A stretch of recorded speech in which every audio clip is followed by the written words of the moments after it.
Citizens who have requested to address the council will be called on at the appropriate time to make your comments. If there are any students in attendance and we aren't done by 9 o'clock, we'll take a short break and sign your form so you can go home. Will the clerk please call the roll? Thank you, Mayor Schwartz. All council are present. Appreciate that. Thank you. Chief Sands, will you lead us in the Pledge of Allegiance this evening?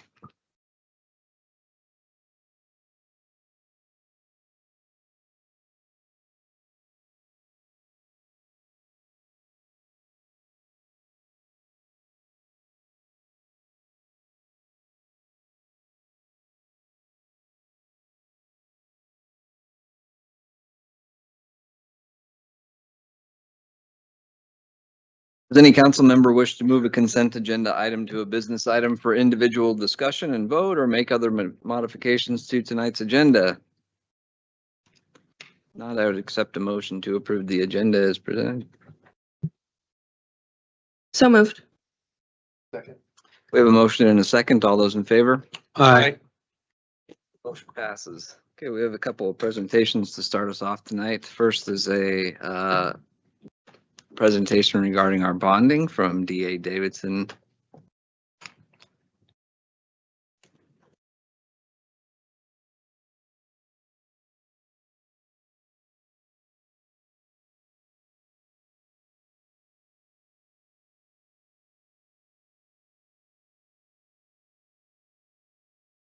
I'm Jim Nelson with DA Davidson, bond underwriter. I've served the city since prior to 2003. So here to talk to you about water and sewer revenue bonds specifically and answer any questions you may have. Thanks for putting me at the top of the agenda. That doesn't happen too often. So the first slide you can see is just an overview of the financing process. And, you know, you're still a ways away, but you're just starting to look at a future water sewer revenue bond that's secured by the ratepayers. It's not counted against your general obligation debt capacity. You're working with a utility rate study company, and they'll be analyzing your rates and then coming back with a recommendation. That group will also be included as part of our process. We coach and prepare you for the financing, present all the different options, the various financing terms, and then get you ready for a rating presentation to Standard & Poor's. And cross your fingers, hopefully you get a rating upgrade. And then from there, there's the bond attorney prepares what we call a preliminary official statement. Then we market the bonds to investors and we set the interest rates as low as we can while still getting orders for those bonds. So it's a pretty interesting process. People from all around the nation buy your bonds. So it could be banks, insurance companies, individual investors. Oops, I'm not sure what came on here. Oh, there we go. So again, the types of bonds, a limited tax general obligation bond, which is what we're not talking about, but just from an education standpoint. And some of this information, as you may recall, we talked about on a Teams meeting, and that was on March 12th. We had a bad connection. So I just thought there's a couple slides I would repeat. Limited tax general obligation bond, it's a non-voted bond. One has to be careful not to issue too much of non-voted bonds because it's paid out of your general fund. A voted bond is a special excess levy, requires 60% approval of the voters, and that special excess levy goes solely for a voted bond. It's not counted against the $3.60 maximum levy rate. And currently your levy rate is $2.56. Then we get to the revenue bonds. It's secured by the users, the water, sewer ratepayers. And then there's another interesting one. We don't see it as much, but it's called a local improvement district bond. Sometimes we see it with developers and not counted against your debt capacity, but basically they come in, it's a project that does improvements like streets, sewer extensions. And so that's another financing option. I think some key points: when you issue bonds, you must spend the bond proceeds within 36 months. We call it, there's a bundling concept where we say, look at your future capital improvement needs, try and bundle those into one financing so you're only paying financing costs one time as opposed to multiple times. However, you have to make sure that you spend the bond proceeds within 36 months. And then the other one, free advice, is a reimbursement resolution. When you're starting a project like this, we recommend you contact the bond attorney. They'll do a special 3-page reimbursement resolution. The council will adopt that because the IRS has a rule that if more than 60 days is expired from the date the check went out the door for a capital improvement purpose, like acquiring property, putting pipes in the ground, a building. If you don't have that in place and you want to be able to replenish those monies from a future bond, you want to make sure you have that reimbursement resolution in place. So it doesn't cost you anything. It doesn't commit that you have to issue bonds, but it's just a great safety net. And it's very common practice for municipalities to adopt a reimbursement resolution early on in a financing process. So here you see the bond ratings. It's interesting. I was telling another concerned citizen, your water sewer revenue bonds are rated AA-. Your general obligation bonds are rated A+.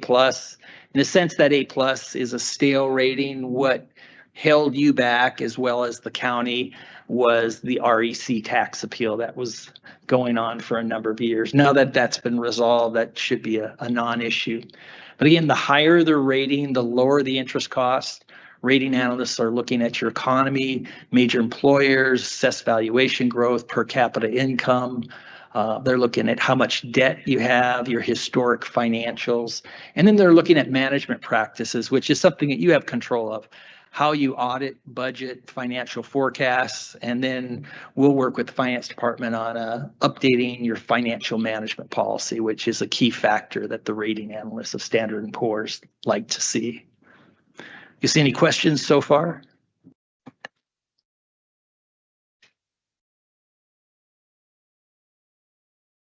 And the key factors on the, sorry, I didn't realize, there we go. It's kind of a repeat, but again, you can see the key factors on that financial management policy. Looking at your unrestricted cash goal for a general fund, typical target is 25% of annual expenditures or greater. For a water sewer revenue bond, it's 50% or 6 months of operating expenses as far as unrestricted cash. Again, quarterly budgets, financial forecasts that are 6 years or longer, regular updates to your utility rate study, the financial management policy update, and you're on a financial audit cycle of annual financial audits, which is very strong, and the rating analysts like to see that.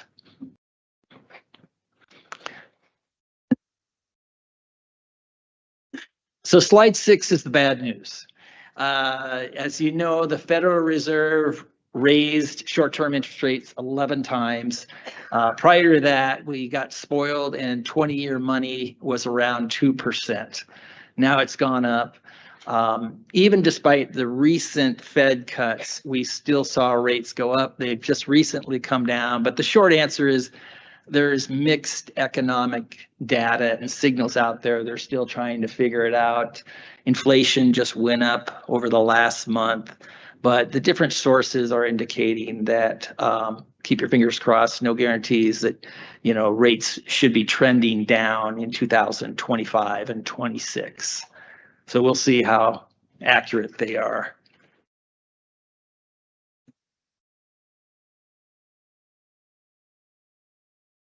Okay. Okay. And then here's the hard numbers. So when we look at this slide 7, you can see we ran out numbers for funding a construction fund deposit of 20 million, 40 million, and 60 million, just as an examples. The longer you finance bonds for, then the lower your average annual payment. However, the interest rate is higher. So if we just focus at the top at 20 million and you look at 20 years, you'd have an average annual payment of 1,486,000. The net borrowing cost is just over 4%. On a per $1 million basis, that means your annual payment is about $74,000 a year. So, it's a good, I like to share that because then you guys can go back and do your math and go, okay, how does this work? But I think once your utility rate study is done, then they would use this information and put this in their model to see what possible rate increase it might require to support the bonds. And one of the ways to deal with that might be to consider a 30-year financing term.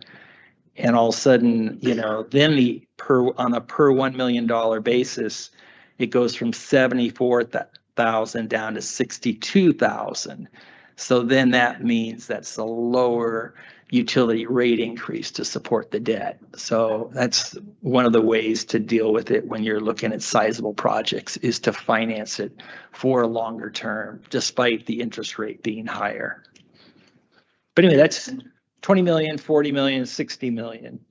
Any questions on slide 7? Okay.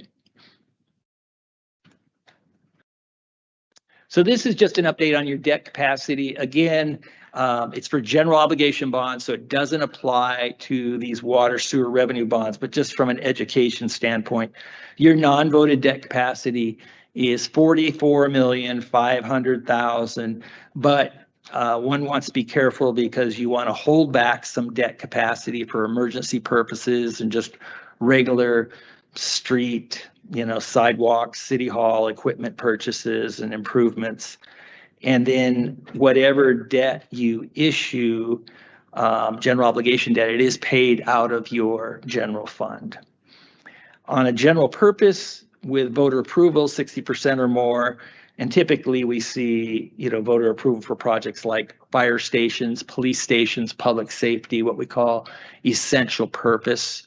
If you have a beautiful city hall that we financed, but a lot of cities in Washington will preserve their non-voted debt capacity for future city hall improvements, because in Washington, the voters don't support city halls. So that's one of the reasons why you want to preserve that. And then the other category is for parks, open space, community center debt, even like Leavenworth Fest Hall debt that fell under this category. So you have a whole nother category of roughly 91 million for parks, open space, community centers. So that's just something to think about. The third category really doesn't apply. It's for voter approved utility purpose bonds, and those were done more in the 1960s when cities were being formed. And so it just kind of begs the question, why go to the voters when you can just issue a water sewer revenue bond? So we rarely see cities or other municipalities go to the voters for water sewer improvements. One more slide. And this is your public debt issuance picture, and you're in a really good position. The only outstanding bond you have now is the 2015 bonds. Those mature on August 1st, 2026. I was just mentioning to Madeline that, the remaining principal balance on it is $440,000 at an interest rate of 4%. All the other bonds have matured, and it's interesting, you took advantage of low rates and refinance bonds for interest cost savings. And with that, I conclude my presentation. Any questions?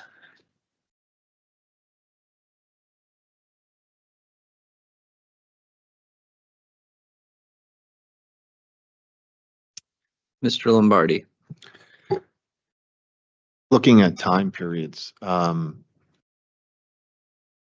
what would be the earliest time if we wanted to issue a bond? Giving you the go to do it, what would be the time period if you had an estimate going into next year? Yeah, you want to allow, I would say, 3 to 6 months. Mhm. And I know that the state auditors are catching up and doing your financial audit. You're in the process of a utility rate study. So you definitely want to wait until those two components are completed. But then at that point, you're ready to go. So we can we can work in tandem while those things are being worked on, so that, in other words, we could start drafting documents, coordinating with the bond attorney, have you approve a reimbursement resolution, have you update your financial management policy that would be approved by the council. And then as soon as the audits are completed and the utility rate study is completed, then you're ready to go. And then you would be the official underwriter, That's correct. right? Okay. Thank you. Yep.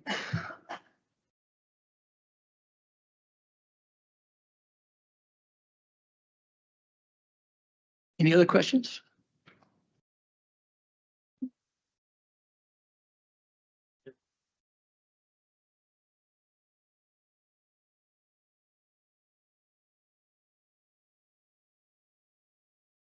Sorry, I got to flip over.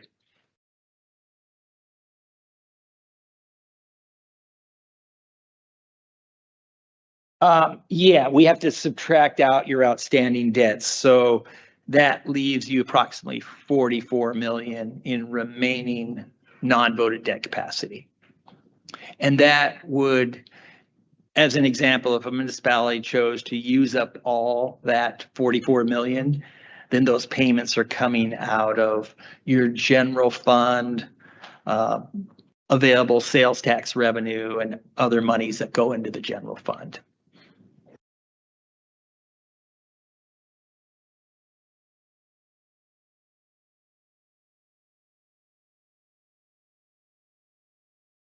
Yeah, but you can't add those two up. If you issued, say, a $40 million non-voted bond, then you drop down below and subtract out, say, 40 million from that 91 million.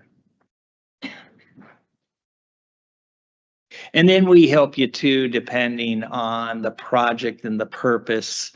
Like, let's say it's park improvements, it's improvements to the aquatic center, and you decide to go to the voters, then you'd probably want to tap into that second category and preserve your general purpose voted debt capacity.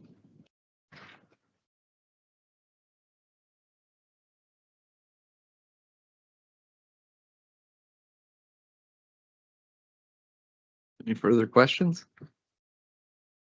Okay, sorry, we don't have anything more interesting to ask. Oh, We're yeah. all sitting here thinking, okay, what do we spend this on now? So- Oh, yeah, no, it's my life, I can keep going. All right, well, thank you very much, Mr. Nelson, for the Yeah, presentation. thank you all. Take care.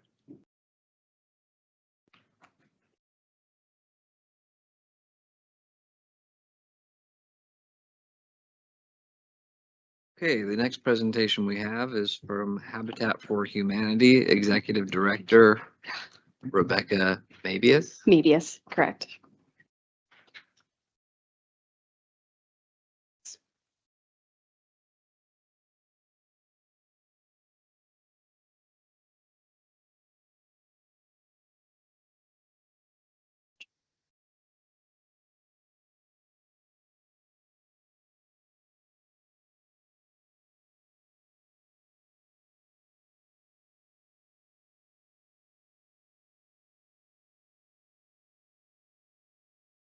Perfect. We're gonna do the same thing? Got it. All right, so good evening, everyone. My name is Rebecca Mabius. I work for Habitat for Humanity. I've been in this job role for about 1.5 years now, and eventually I'll learn how to do that. So anyway, I've been in this job role for 1.5 years, and I can tell you that a lot has happened in this past 1.5 years. We've done some amazing things, but I kind of just want to give you a 10,000-foot view of what Habitat is and how they've been in this community. So Habitat, I'm assuming everybody knows, builds homes, right? That's fantastic. In the past couple of years, Habitat has shifted, and just like many things in this world. We also provide now a home repair program. So when we talk about home ownership, though, we talk about individuals who are not necessarily your ideal homeowner candidate, right? These are individuals who maybe have poor credit scores, maybe they don't have enough money saved for a down payment, or if you've been in foreclosure, you have whatever whatever mark on your credit. So Habitat has been able to step in and allow those individuals to be homeowners. The big thing with Habitat is that it is about affordable housing. It is about ending generational poverty through homeownership. So it's kind of that big 10,000-foot view. Originally, the program would hold and carry all of their loans in-house at a 0% interest. It's an amazing thing, right? When you're building a home, heck yeah, love to hear that. Our organization has had to sadly move away from that model just because that is no longer a sustainable model, just like many other habitats. So it's just been a big one for us. The Habitat in this community was founded in 1994 and was established as a nonprofit in 1996. So we've been here for a little while. And in that time, we've built many homes and had many happy families. And I'll talk a little bit more about that here in a bit. The organization was originally operated and governed by the board of directors. And then there came a point where they had to hire somebody like myself to help run it and help to expand. So just that quick little 10,000. So what I'm going to talk about tonight is our home builds, our Brush with Kindness, how we make all this happen through funding, and how you as a city can help us. So our home builds. So we have built 15 homes in 30 years. So that's roughly 2 homes every so often, right? That is primarily because we are so small and our funding is so localized. And that just is what it is. But we've allowed those homeowners to be able to have a safe space. And so it's a big one for us. Part of the other reason that our building is a little bit slower than everybody else is land acquisition. So many years ago, we had land donated by Housing Authority. And since then, we have utilized every parcel of that land. Our current Habitat home is going on the last piece of parcel from them. And that's fantastic. Again, it's donated land. We love to see that. We have one more parcel of land that we purchased this year, and that one's slotted for our 2026 build. But then after that, it goes back to the board of where can we build? And that's becoming more and more difficult for us, considering the fact that land prices, especially, I don't know how many of you have looked at land recently. You're going, oh, okay, it's quite a bit of money for a tiny piece of land. Are we sure about that? And those are prices that aren't incurred by the family. So we're taking on anywhere from a $50,000 to $70,000+ cost. So it makes it a little difficult. As I kind of touched on earlier, last year, the organization decided to move away from doing in-house loans. Part of the reason that we decided to do that is because we recognize that we are not mortgage supervisors. Like, we need the professionals to do this, which is fantastic. What it has allowed us to do is touch on programs such as the USDA 502 Direct and Washington Housing Finance Commission loans. These are loans that are specifically for rural places and spaces, as well as for those individuals who may need a little bit more support. And I'll specifically say the Washington Housing Finance Commission has a loan for Habitats and for first-time homeowners through Habitats. It's at a 4.5%. You're not getting that anywhere right now. It is a very, very narrow box, very tiny little box that you got to fit into. But a lot of the individuals in this area fit into that box. And it's because of our average median income. So for Grant County, the average median income is $81,000. But if you start looking at our subsections in this area, most of our homeowners are making $66,000 or less as the average median income. So they fit very well into these USDA 502 packages and that Washington Housing Finance Commission package. So some of our updates, though, have required that we have some barriers, some unintended barriers, such as if you have a poor credit score. Okay, USDA will take as low as a 590. That's fantastic, especially if you're trying to repair. But if it's any lower than that, maybe this isn't the here and now program for you. Maybe it's 2 years down the road. And that's part of that conversation that we have is it's okay if it's not now. We're not building next year. We're trying for 2026. And as we are able to gain more traction, maybe we'll be able to find that spot for you. It's never a promise because you can't promise something that's not tangible. So, some of our successes and challenges. Of those 15 homes, home minus the first one, we actually had somebody who recently paid off their home, and that's a fantastic success. That means that we are only carrying 5 loans now. And in the next year, we expect another homeowner to pay one off. And 2 years from that, another one. So we're kind of slowly getting to that point. And that is such a big deal. I'm assuming that many of you are homeowners. So when you pay off that last little payment, you're like, yes, I get to burn my little mortgage payment to you guys. Heck yeah, I love every second of this. That's what we love as well. Again, a big part of it for us as a challenge is the increased cost of labor, materials. Those are some big ones, especially when we talk about trade skills. Yeah. And then the available land. Myself and our contractor have been working a lot with different organizations and businesses in town to ask if they would be willing to donate time and material.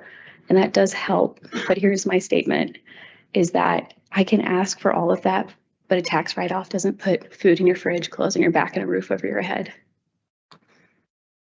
It's just the reality. So it's those moments where how can we have people still engage with us in a meaningful way that's also allowing them to still run their business, because acknowledging that it is a business. So that's what I have. Do you guys have any questions about any of that before I keep on keeping on? Perfect. Our next one is our Brush with Kindness program.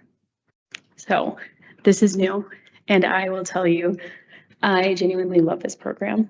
I love our homeowner program because I get to interact with those individuals through the whole process, but this is one where we are able to impact more individuals' lives. This program specifically targets seniors, veterans, and low to moderate income families. So when we talk about low to moderate income families, we're talking about that very low income bracket based off of USDA and HUD. That's $35,000 for a family of 4. You're not making it. So how this works for us is that we say, do this application, give us your finances. You will pay 10 to 15% of the overall cost of what this repair is. The biggest part to this, though, is that we know that that doesn't refill our coffers at the end of the day, but it does allow that individual to live safely within their home. It's a big one. And again, because we're able to then interact with more individuals, we're able to do this more and more. And that's kind of the goal, is to be able to help as many people as we can. So, like I said, some of the requirements for this is that you got to be senior, veteran, low to moderate income. You have to own the home. I'm not doing repair work on your rental. That's your problem, not mine. Okay. Yeah. You have to be able to do sweat equity with us, which is part of our home ownership program. And that sweat equity can be either there as we're doing the repair. I need help in the office. We just had our big fundraiser. You want to come help us in the community with different volunteer days? That's a big part for us. So, and then some of our successes and challenges. The biggest success is honestly allowing people to live within their home safely. We really and truly, I think this year, so we completed 9 projects, and of those 9 projects, every single one of them were seniors. Those are individuals who are now living on SSI, making $914 a month, trying to just make it through the day. So that is a big one. Being able to serve them and know that we're an impact in their life and a positive impact is so amazing. Some of the challenges that we have with it will always be, do I have the skills? Do I have people who can help us with these projects? Do we have enough funding? To be honest with you, that was kind of our big one in August. We ran out of funding and we were still getting 10 to 15 requests a month for support. So my big thing is that I might not be able to support you, but there are programs out there that can. So I try to connect people with those. And I actually put that as part of my resource slide at the end. So it's one of my big ones. Oh, funding for the future. I will tell you, Festival of Trees. It's Tuesday after Festival of Trees and my brain is still feeling a little mushy. Okay. It is our largest fundraiser. It has been our primary fundraiser as well. It is how we make things happen. It's amazing. It is a beautiful event. If you've never gone before, come hang out with me. Come volunteer with us, do what you want to do. But I highly recommend it. I can give you just some preliminary numbers from this year, but nothing solid. But it was one of those ones where in years, that's how we've just been able to make things work. As I've come in, I've said, let's start doing more grants. Let's start accessing funds in different ways. Let's engage with the community differently. So we also started doing a lot of more community-based grants, and that's been very successful for us. So Habitat International has a couple of different partnerships with large agencies such as Kohler, Goodwell, oh my gosh, IKEA, welcome to my life there. And so those are those moments where we're trying to connect in there to be able to get materials. They also do grants. So it's one more I'm going, yes, let's see how often we can get a grant through them.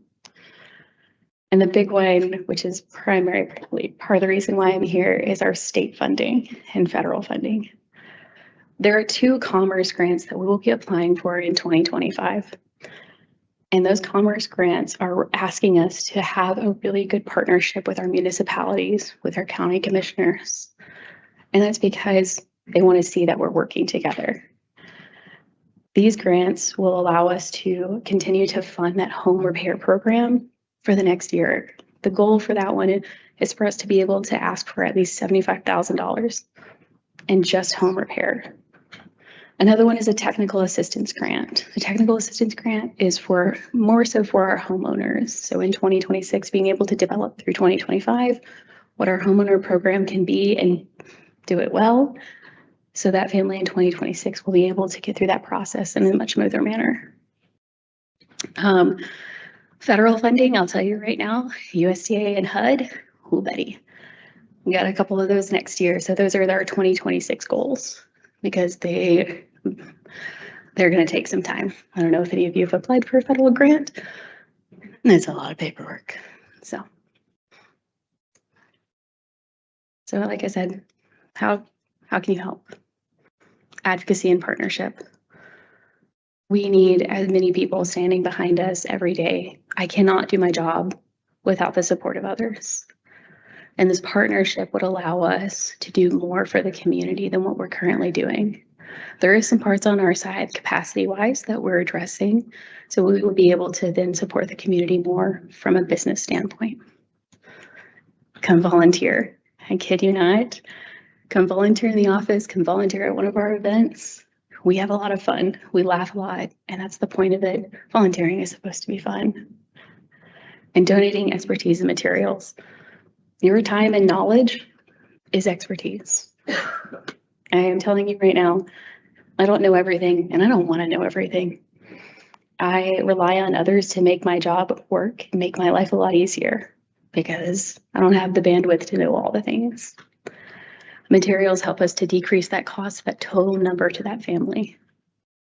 So it's a big one at the end of the day. So what questions do you guys have? Anybody have questions?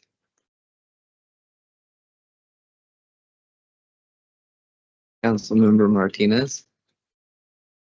Thanks, Rebecca, for coming and presenting. Habitat for Humanity has always kind of been one of my soft spots. When you're looking for funding, are you going to Olympia to ask for? I mean, how active are you with our legislature, with our state government to try and?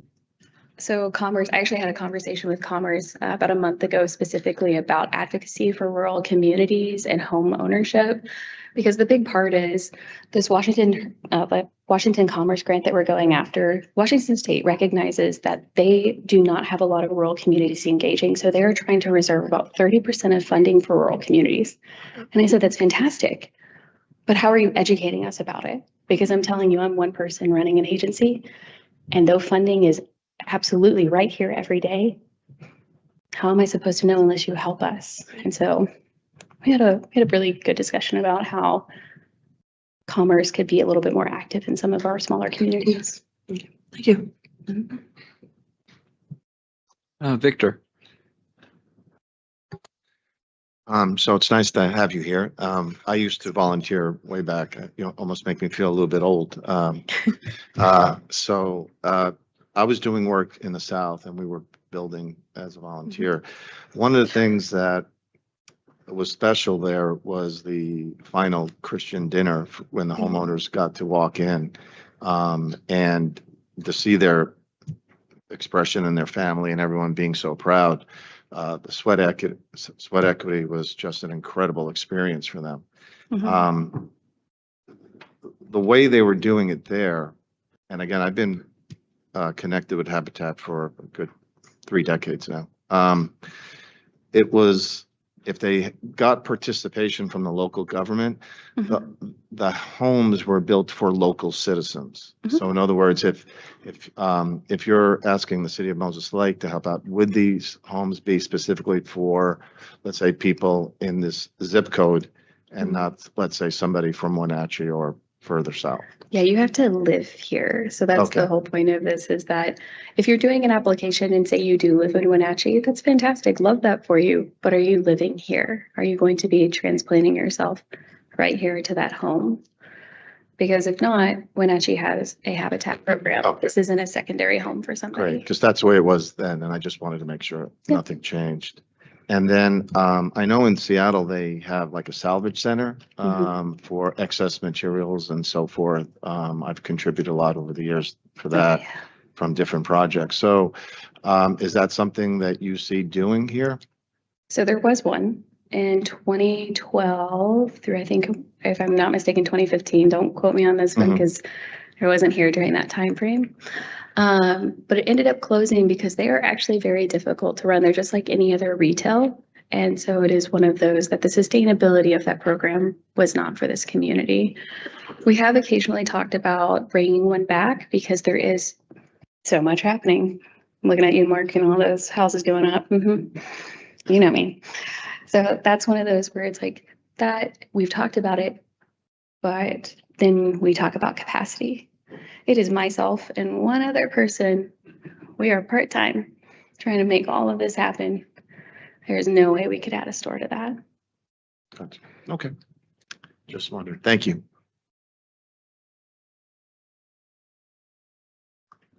Deanna? I have one more question regarding your home repair and improvement. How does one go about maybe getting somebody to apply without being, okay, so there's this house. And when you look out the living room window, you see the side of the house and it's just, the paint's peeling horribly. Yeah. They have a very beautiful yard, but their house needs painting. How do you get that information to that person just in case they qualify without saying, hey, lady or man, paint your home? Hey, friend, I have this wonderful application for you. Yeah, no, I don't think that would go over super well. It really is just a conversation about, here's what Habitat does. They have this amazing program. It's called A Brush with Kindness, because though exterior work, so we know that exterior, I will tell you, we don't do cosmetics, but when you're looking at like the deterioration of siding, that is protecting the interior of your home. So yes, that is one of those ones where, hey, we've noticed this. This is a conversation of how can we help you by helping yourself. And so do you have brochures that? I have an application. We're not taking any on until January just because I'm out of funding and I'm not trying to give people false hope. So, All right. yeah. Thanks. We'll connect. yes. So I just have a question regarding the grant funding you're seeking. You were looking for support from the city. What does that look like exactly? Would you just like a statement of support from Yeah, I was us? gonna say, just engage. It's the statement as well as engaging with us. Because a lot of it really is this level of, you're willing to support us in what we do, but how are we also showing that in our actions? Because the state's gonna want to see some of that as well. Okay. Is there consensus up here that we do that? Okay, Fantastic. Liz? You were taking notes on all that, I presume? Of course I was, and lovely ma'am up there and I work together quite often, so we will definitely keep you posted on grant status, application, and all that good stuff. Okay, well, if you guys want to get together and draft that letter of support, we would certainly sign it. Well, if you don't have any other questions for me, say. Great, thank you very much, Rebecca. Oh, wait, sorry, we do have another question. No, you asked my question. Yeah, Me? you got it. You got it. All right, good. I'm glad we're all on the same page, Don. All right, thank you, Rebecca. I guess I did. All right, at this time, we have citizen communication. Looks like we have 4 speakers this evening. The council invites citizen comments to hear from the public on matters before the council or relevant to the council's business. The council values free expression of all points of view as an important democratic value in this community. Each speaker is allowed a maximum of 5 minutes. If others have already expressed your views, you may simply indicate that you agree with the previous speaker. The council expects respect for those who have positions with which one may disagree, so debate or interactive discussions are strictly prohibited. Please refrain from applause after each speaker. Only address your comments to the council and not to staff or the audience. Council may request staff research comments received for a potential future action. Please take private conversations outside. When you are called to speak, please begin with stating your name and city of residence for the record. Miss Alicia DeLuigi.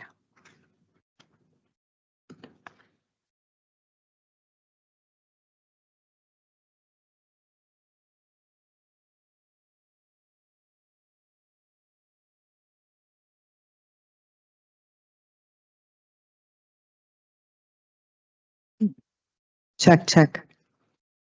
Alicia DeLuigi, Lisa from Moses Lake, if it pleases the council. Government, federal government first. She, E5, stinky goat, Dojin. So first and foremost, after talking to the bond guy and looking at his credentials, I highly recommend if we do need any bonds, that's 100% absolutely the person that you want to talk to. He's competent, he's professional, he's passionate, and he's open door. Like if you have any questions, call him or email him. Habitat for Humanity is an exceptionally good program. When I volunteered there helping paint and embedding Bible verses in the grounds as well as praying over them, it was a great volunteer service, but also more so what they do for the community is really awesome, especially for people in need. My cousin who lost her husband and was left with 4 kids as a single mother was able to ascertain a Habitat for Humanity house, not in this area, but it's been a godsend for her. So whatever we can do to help them out, please and thank you. I'm pretty sure you guys are aware that I was the leadership for the gubernatorial campaign for Bob Ferguson. I put all my signs up in all the designated areas as in accordance with the city ordinance and in following all of the laws. My concern is that we have hired a new code enforcement officer. We have hired more police officers, and yet signs are still being vandalized. It was brought to my attention, while I did not personally see that firsthand, that Kevin from the counties, Mr. Burgess, who is going to be our county commissioner, signs were vandalized. I know firsthand that David Henderson's from the county's signs were vandalized. The Bob Ferguson signs that I posted were not vandalized, but they were pulled up and removed and blatantly placed in an area that the wind couldn't have done that for. I want to see better. This is unacceptable. These are money signs that people pay for that nobody should have to deal with. And if we have more code enforcement officers, we have more police enforcement, we have 1984 George Orwell perv cameras up everywhere. There's no reason why this should be happening. In other countries, they only give like a 45-day allotment for signs to be posted, and they have designated areas. You guys might want to consider that. With regards to some money that was recently allocated out, I do have some concerns. If indeed the Grant County Mental, or the Grant County Health District, and I'm 100% pro-health, is double dipping and we're giving them money and they're collecting money, what you want to do is you want to take the money that they're collecting and the amount that you allocated and subtract that, and that's the real numbers that we should be distributing out. These are the taxpayers' funds. I don't think the taxpayers will be very happy to know that this is happening. So let's correct that, please, and thank you. With regards to the Grant County Animal Shelter, that's the county's responsibility. Why is Moses Lake picking up the bill for all of the other cities that are bringing their animals here with the expectation for us to pick that up? The only correlation that I can calibrate the only thing that I can say in relation to the works that I do is NATO, with NATO, everybody's supposed to be paying money, and the United States has been footing a lot of that bill, especially for the Ukraine war, and Trump is saying no more. You pay your dues too, because we're unfairly fitting those bills, and that's exactly what's happening here. And I am 100% pro helping out with animals and stuff like that, but not 100% pro helping foot the bill for everybody else. Where do we even know where those numbers are, or are those numbers even in existence? Yesterday, I had to notify the Moses Lake Community Coalition that I'm going to be going on hiatus due to the fact that there's allegations of misappropriation of funds that the city has been gifting them.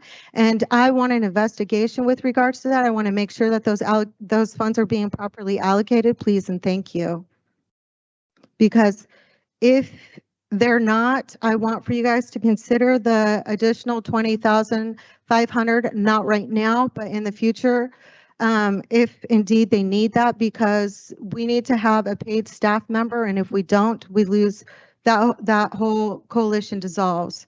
And that's pretty serious because that's people's income. Again, I want to reiterate the fact that I was able to allocate $3 million through the feds. I had that earmarked to be Ms. allocated Tolucci, for the state your for time's up. specific projects so that you guys can go ahead and bypass those grants, because those federal grants are a headache. Okay. Thank you so much for your time. Have a great evening. And next up, I have a Riva and Jay. Two people.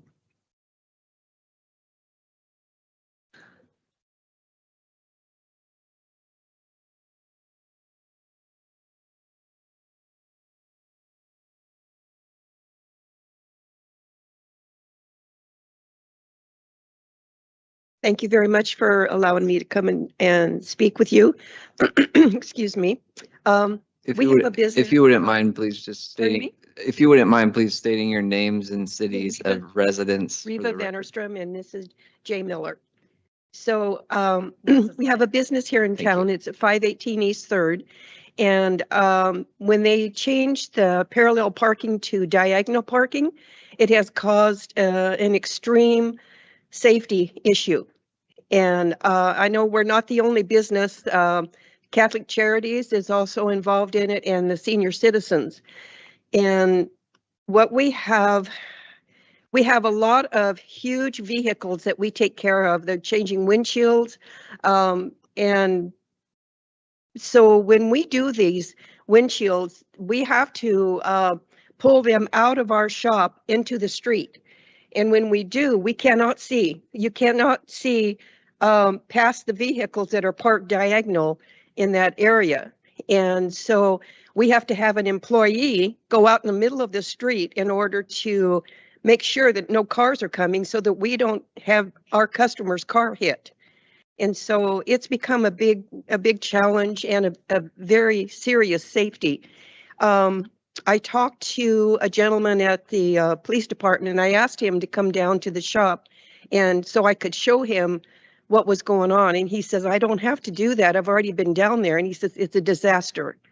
So we have a problem, and we're asking to have that diagonal strips taken off so that we can get back to the normal business that we've had before, where it's actually safe.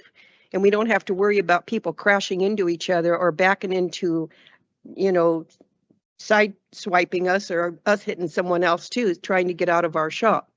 So we have a small video that we hopefully will show you some of the stuff that we're talking about. When coming across that intersection, there's a stop sign on both sides of the street, but not on that side of the street there. So people coming, if the vehicles like this one here is way out into the street, you have to go around it, and you actually have to cross over into the double yellow lines to get around it. And then bigger vehicles have to park on the sidewalk because otherwise they're sticking way out into the street. So do you want to say anything, Jay?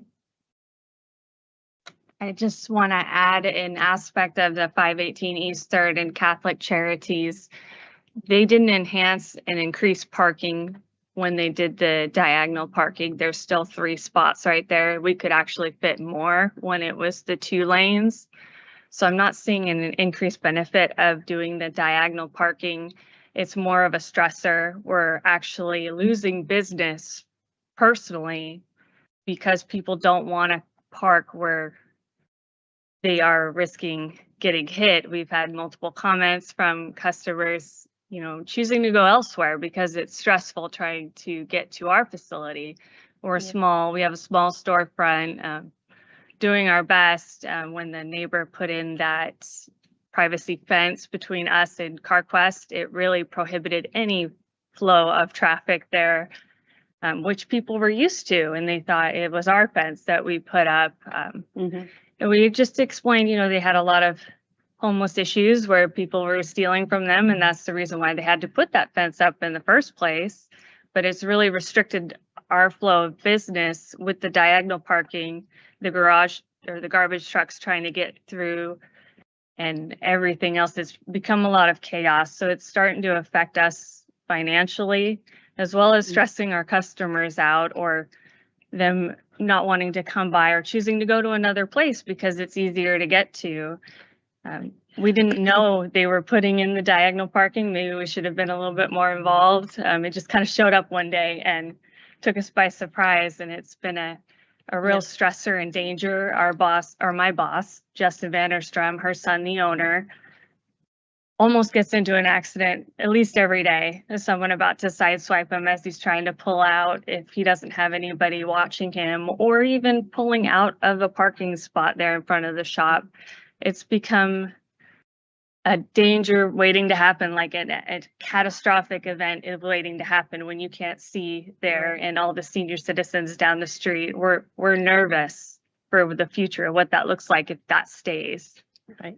So we're hoping and trusting that that those diagonal parking in front of our business can be removed.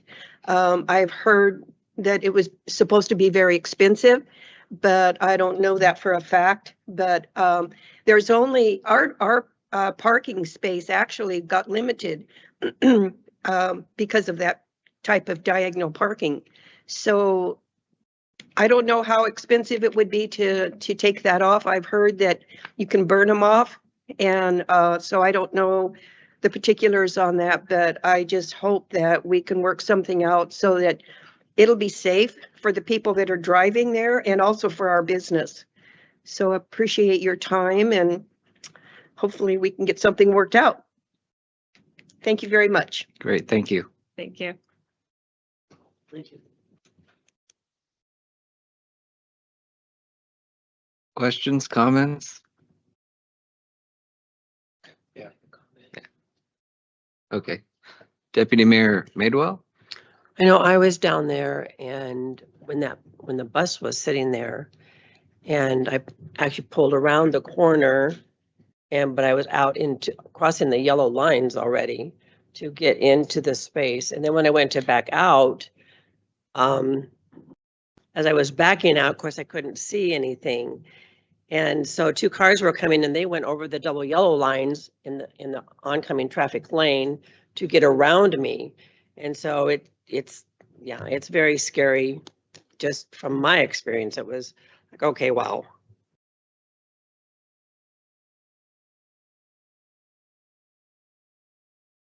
Mr. Lombardi? Yeah, Brian, is this an expensive procedure to do if we wanted to move forward with doing some alteration over there?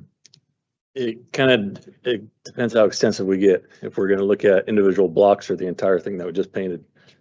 If it's all of it, potentially it could be pretty expensive, but without getting, quotes and that kind of stuff, looking at different options and ideas. I know Levi's actually here tonight. He was the one who kind of put ideas together. This one was chosen. And again, thank you guys for bringing it to our attention. Probably when we looked at that, it wasn't considered. Obviously with the fence going in, affected where those bigger vehicles were and where they're currently being fixed. So we can look at different options as well. Is that something you think you can work up without putting a whole lot of time into it? Yeah, I mean, we have two other options that we presented. You know when they were, Levi? Midsummer. Yeah. Here, you can. Either or. So with the chip seal project on Third Avenue and the average daily traffic being 1,700 vehicles, we felt it didn't warrant 4 lanes to accommodate that traffic. And we'd heard concerns from the Downtown Business Association about additional parking. So we evaluated multiple scenarios and chose the angled parking. We also know that there are concerns with the alley and the access behind. That is a wider alley, and there has been a fence erected within that alley. Is it not working? Can you guys hear me? Okay, sorry. There you go. We're happy to look into more into it further with more detail, especially in light of buses parking in the angled parking that was probably not intended for bus angled parking. I'm not sure if that's a common practice in cities, but we can look into it. And then with next year's pavement preservation downtown, we're going to be studying other streets as well. So we'll take this input and apply it to our lessons learned manual and bring back more options. Because, we're trying to get more businesses to move here, right? And so, but we also want to take care of the ones that are here. They've already made that commitment. So if there's something that can be done that's not too expensive, not saying automatically do it, but let's take a look at it. For sure. Okay. Thank you. Councilmember Martinez. Thanks, Levi and Brian. Yes, we had downtown businesses come and talk about additional or adding parking spaces. So, I mean, that's why this all happened in the first place. But I guess the question is it possible to go, block by block as to what those businesses are in the future so that maybe we can avoid these types of issues? It might add a little bit more time to the work, but maybe we can, like I said, avoid the issues in the future. I don't know how realistic that is, but yeah, just a broader viewpoint and maybe actually connecting with the business owners on the blocks. Thank you. Deputy Mayor Madewell. That was kind of my question too. Is it a possibility of maybe talking with the business owner in future to see if maybe what kind of parking they would need? Is that a possibility? I'm just throwing it out there. Yeah, we can definitely do that. Okay, thank you. Councilmember Skog. Kind of following up on Victor, Brian, if could you bring just a number back to us by next council meeting and just say this is what we think it'd take? Yeah, we can get a rough number. Okay. And I'll break it down by blocks or as a whole project, so we have both.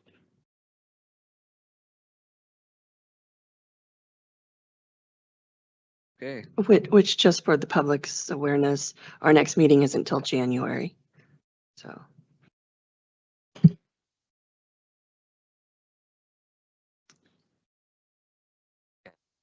I just noticed the last 3 public comments we have are related to agenda items. Matt, did you want to do yours now or with the budget? Sure. if I understand what you're gonna talk about, I think now is just fine. All right, I'm Matt Pollock. I'm from Moses Lake. So I attended your budget workshop last week, and I wanted to come here and say thank you to each and every one of you for doing the work. I know that budget is stressful, and we definitely had everybody speaking their minds, but that's exactly the way that our government's set up to work. So I appreciate the work you're all doing, and thank you so much for everything you've done. All right, great. Thank you, Matt. Okay, I am gonna get into the next items. I'm assuming Miss May, you would like to speak during that portion of the meeting, and Mr. Teals also. Okay, perfect. Now we'll move on to the mayor's report then. I just have one item this evening, which is to recommend to the Grant Transit Authority for reappointment Councilmember Don Myers and as alternate Deputy Mayor Judy Madewell for one-year terms expiring December 31 of 2025. I would accept a motion for those appointments. I'll move to confirm reappointments as presented. I'll second. We have a motion and a second. All those in favor? Aye. Opposed? Motion passes. Does council wish to have any business brought to a future meeting before we move on?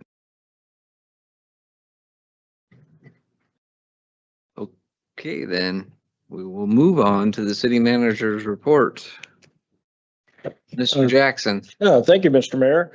So a few weeks ago, you heard from a couple of potential lobbyists for the city, Gordon Thomas Honeywell and Hempstead Consulting, and it looks like the majority of council preferred Gordon Thomas Honeywell.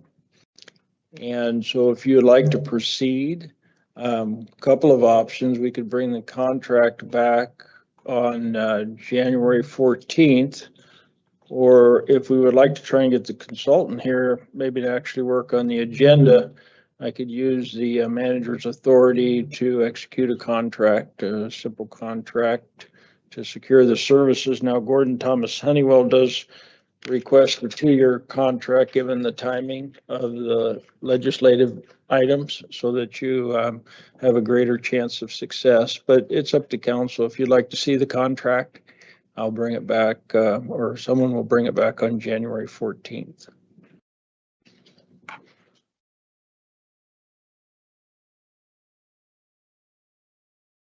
Okay. Mr. Lombardi? I know in some of the material that he provided, he had a question about the insurance coverage that was required, and he said something about it was costly. So is he still going to be able to do that? Well, this is Gordon Thomas Honeywell that okay, they have the insurance already. Yeah. Okay, yeah. That's great then. Okay. Yeah. Thank you. But, you know, if I can execute a contract or I can bring a contract forward for council motion, either way you'd like to do it. I don't think you'll run out of time. I mean, I'm good to have you execute it. It sounds like there's mixed opinions here, so. Okay, we'll bring it back. We'll bring it back. That's fine. Bring back the contract for council motion. Why don't we just show a head nod which way we want to go here? You prefer to bring it back or? Yeah. Dave? Let's get it done. I'm in favor of getting it done. Judy? I'm in favor of getting it done. Mark? I'm in favor of getting it done. Okay. Will do. Thank you, Mayor. And then we have our city I'm sorry, I attorney. have a question. Oh, sorry, Mr. Martinez? Are you having somebody review that contract with you, as in our city attorney, or? Yeah, we have the How does city that work? attorney reviews all contracts for Okay, the city. just want to make sure that somebody's looking at it. We'll get it done right. Yeah. So could I ask council to just do a quick motion Yeah, we could delegating do the that. authority to? Yes, I knew you were gonna say that. Can we get a motion to execute the contract? Or I'll just make the motion that we have Mr. Jackson execute the contract on behalf of the council for the lobbyist services to Gordon Thomas Honeywell. Honeywell. We have a motion and a second. All those in favor? Aye. Opposed? Motion passes. I'm sure Deanna, if you would like to peek at it during the process, that would be available to you. Sure. Mark, did you have something on that, or sorry to steal your thunder there? No, it was just a comment that, I mean, we need to get this ball rolling. The legislation session's coming quick, and I think getting them back here, I think that's how we get them back here to meet with us to get. Yeah. Right. Yep. Okay. Great. Thank you. Next item, I think.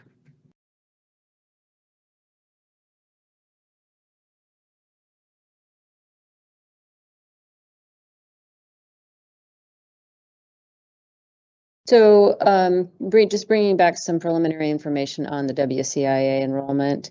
The increase in premium had nothing to do with the city's risk factor. This was an across-the-board raise. I did also check with some of my clients who are in the CIAW pool. They also have a very comparable raise across the board with their rates. So I think it's more a reflection of the cost of insurance doing business. And the pool is looking at approaching the legislature for some relief with some of the more plaintiff-oriented lawsuits that are bringing in some of these larger judgments and looking to rein in some of the case law through legislative action. So that's what I have for you now. And I would await further direction based on that. Understood. Okay. Everybody get that? All right. Are we not looking at submitting to others to get quotes based on that statement, or? That would be up to the council. Okay, did we not vote on that? Thought we did. Yeah. Well, yeah, that's how it started. That's correct. Right. And then I pulled up the ILA with the terms. Right. So if we provide notice during that, we have to do it a year in advance of the fiscal year. And then the insurance pool has the ability then to not renew. Right. So I have not gotten a call back from the person I want to talk to at WCIA about when or if they would ever exercise that option not to renew. But before you send the letter, I would like confirmation that that's not a common practice. So in reality, we've missed the deadline then for December 1st, right? Well, I think our agreement was for November. Our fiscal year with them.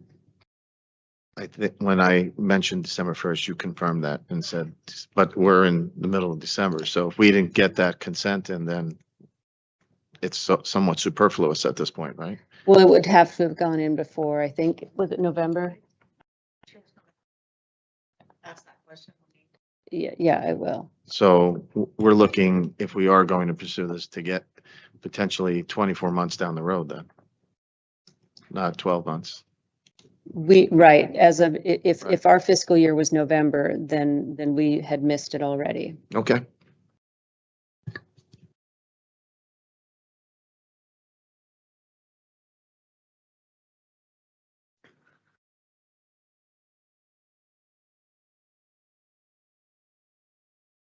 We have an item on here for a continuation of a public hearing. Can you refresh me on that?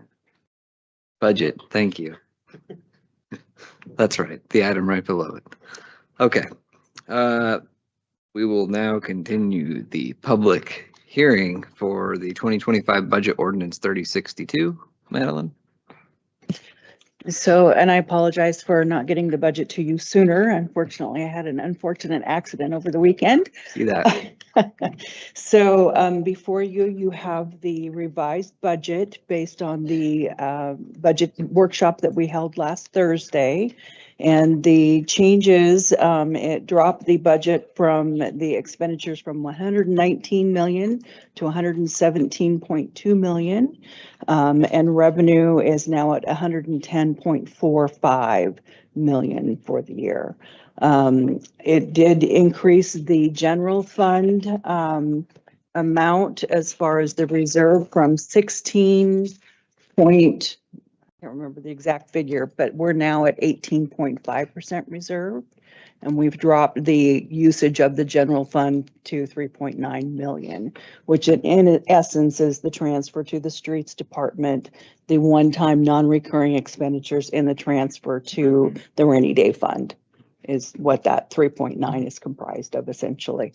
The other change, I apologize, the other change is the reallocation of unobligated ARPA funds that we discussed. And so that will include the Grant County Animal Outreach funding for their capital project of $1 million, plus an additional 70,000 in 24, an additional 81,000 in both 21 or 25 and 26 for the Grant County Animal Outreach using the ARPA funds. The other items are we will be repaying Grant County for the pallet shelters, $586,000.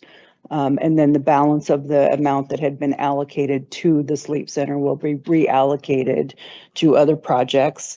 The Tyler ERP software will now be funded using ARPA dollars because that contract is in place.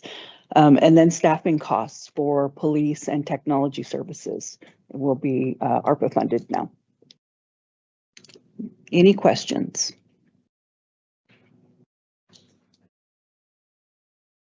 Ms. Martinez. Just for clarification, Madeline, the money that we have to return to the county, initially that was ARPA funding, right? It was county ARPA money, yes. And it's going to come out of what fund? It will come out of our ARPA money as well.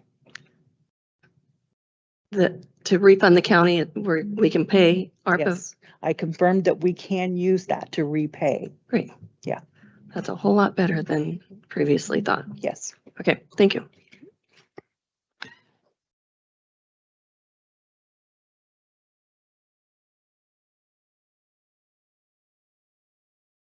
think the lack of questions this evening just is a testament to the rather drawn out process we've already gone through. So I really appreciate all the effort you put in, especially with the last minute changes that we had. Anybody have any questions, comments? I will just say, I think of the budget processes I've been involved with, this one thus far has been the most thorough, I think. And I think we have a pretty good idea of where we want to go next year with this thing to make it even better. So. And I can tell you that going forward, once we get the Tyler software in, this will be a much improved process. Perfect. I like to hear that. And we did it budget for the sound system for in here too, right? That is included. We do have some funding. I'll tell everybody in the audience that we will get a new sound system in here next year. So that's great. We'll be able to hear better. All right, I'll go ahead and open it up for public testimony. Matt, I think you gave yours already regarding budget. Is there any other public testimony?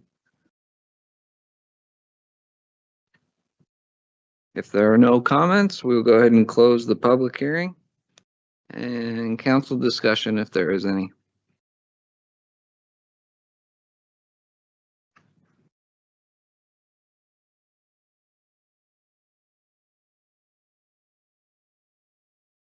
Councilmember Martinez. I want to thank Madeline and all the departments for working on this. As Dustin shared, I feel like I had more opportunity for input versus the previous years. Although it was a lot of meetings, a lot of discussion.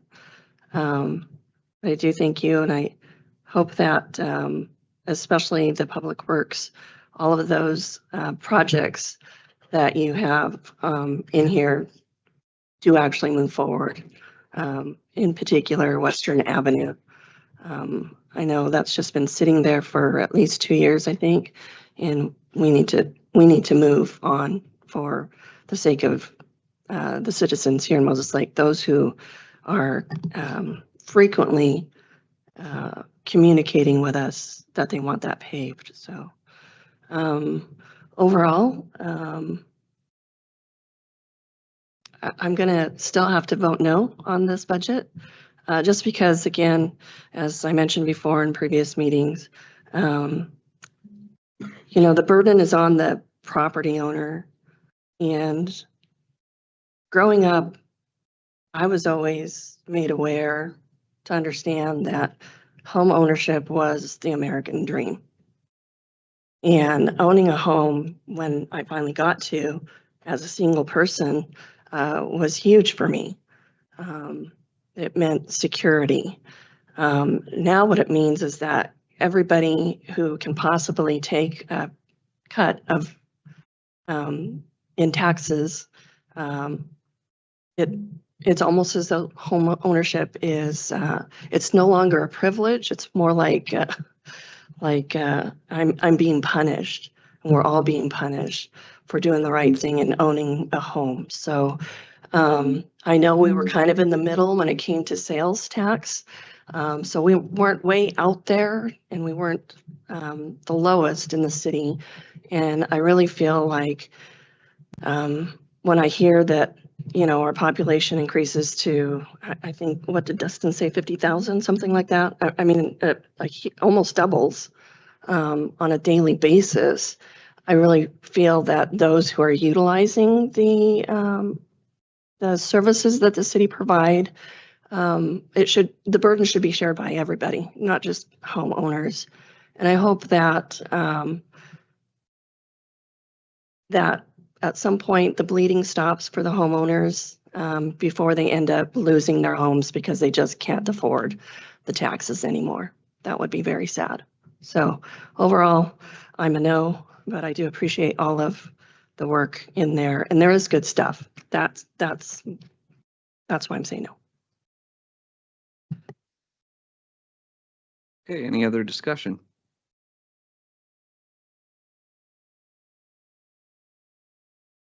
I'm prepared to make a motion. I'm prepared to receive the motion. So I'm prepared to make a motion to adopt 2025 Budget Ordinance 3062. We have a motion and a second. All those in favor? Aye. Opposed? Aye. No. Motion passes 5-2. Yes, ma'am. All right, item number 2 is the consent agenda. All items listed are considered to be routine and will be enacted by one motion. I will take that now.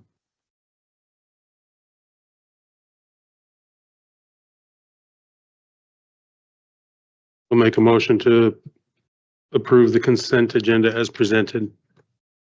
Second. We have a motion and a second. All those in favor? Aye. Opposed? Motion passes.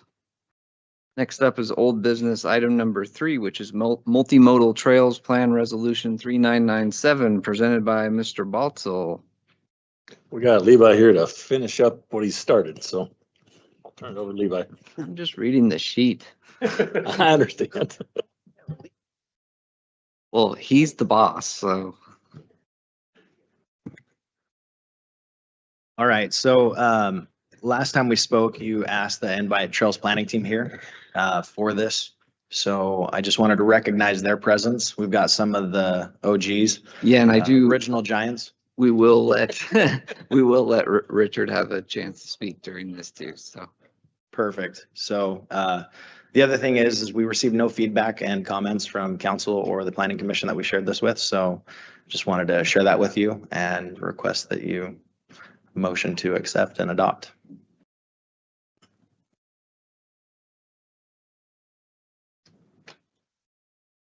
Mr. Skog? Although, I kind of like the idea of the paths and trails and walking and biking, that kind of stuff. What kind of, I didn't see any dollar numbers associated with that adoption of this plan. Yeah, as part of this, we were trying to identify the different avenues in which projects are selected. Part of that is the 6-year TIP. So that comes through another time and process in the year, and how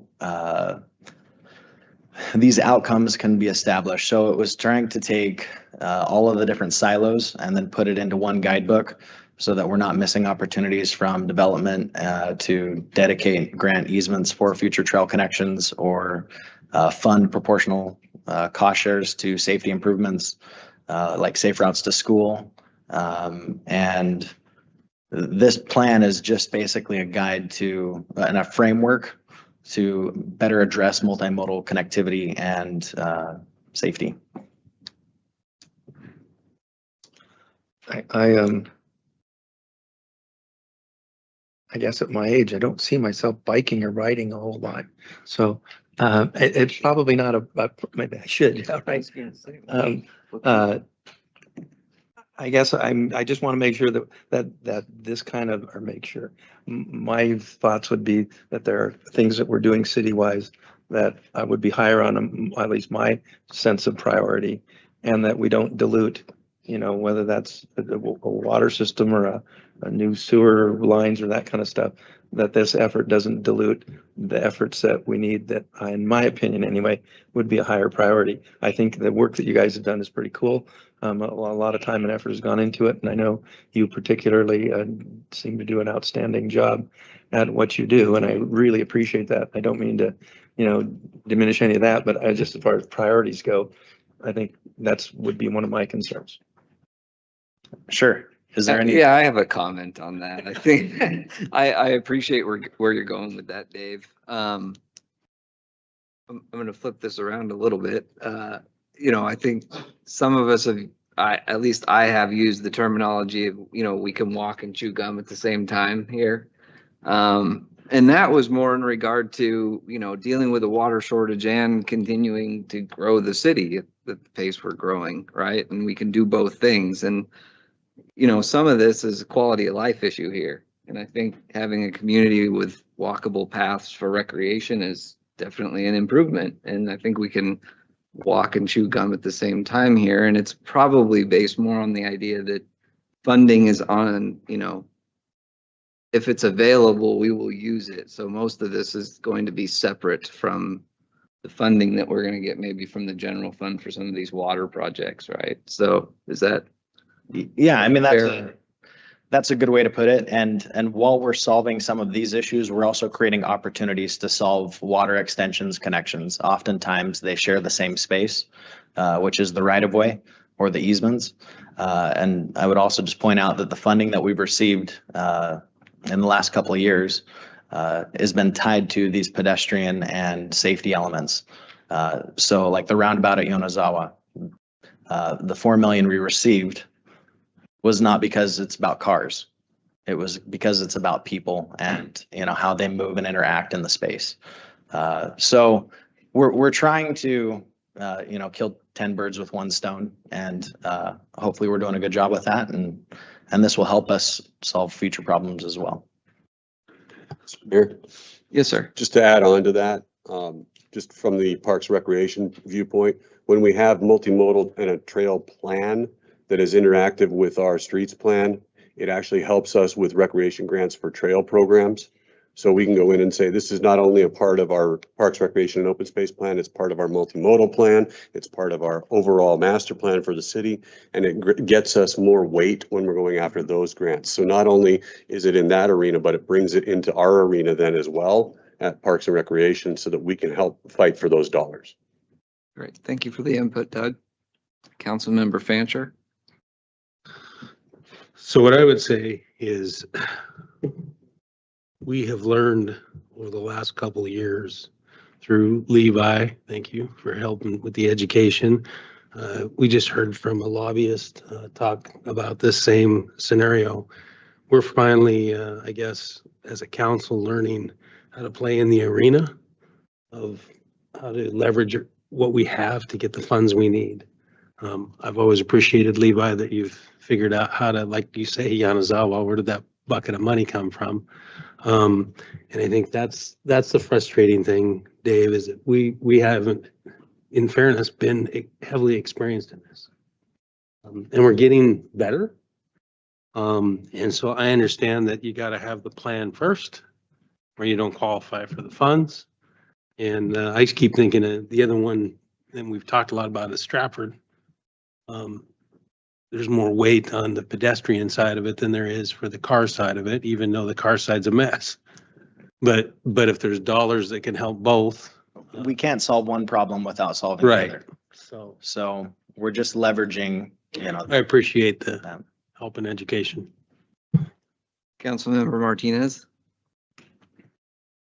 I think my question was answered, but I just wanted to talk between Doug and you. Just wanted to ask very plainly. So I know that you and I have talked that that stuff that was going on in the city wasn't necessarily coordinated. I wanted to say Valley Road, and I don't know if that has anything to do with this. But when Streets is doing something, is this going to help so that there isn't that, oh, we could have done that if we had known, you know, in the bigger picture? Am I making sense? I know, yeah. Yeah, so if I understand your question correctly, are we, will this framework allow us to evaluate and have some measurable outcomes?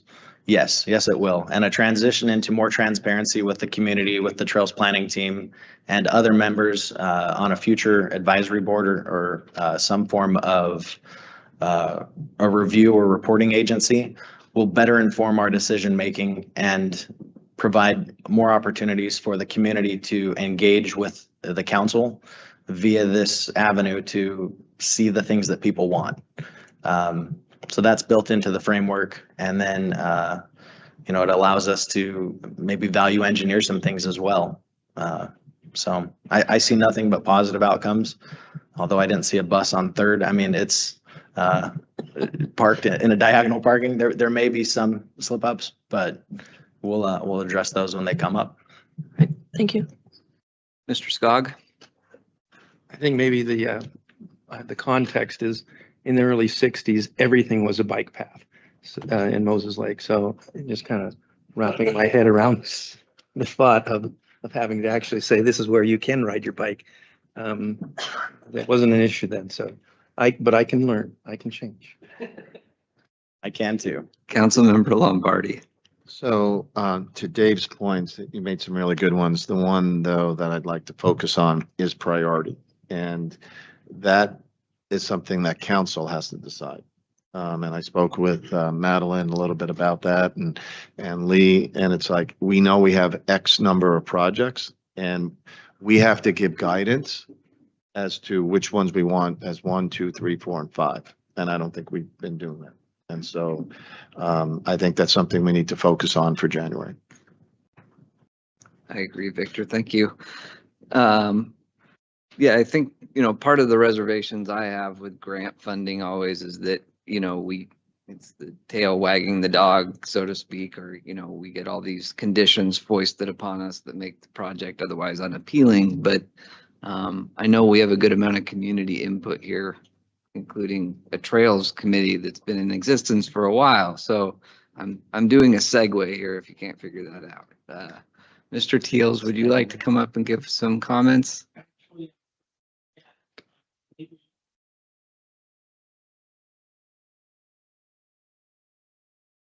Yeah, if you are going to speak, sorry, I do have to have you come up.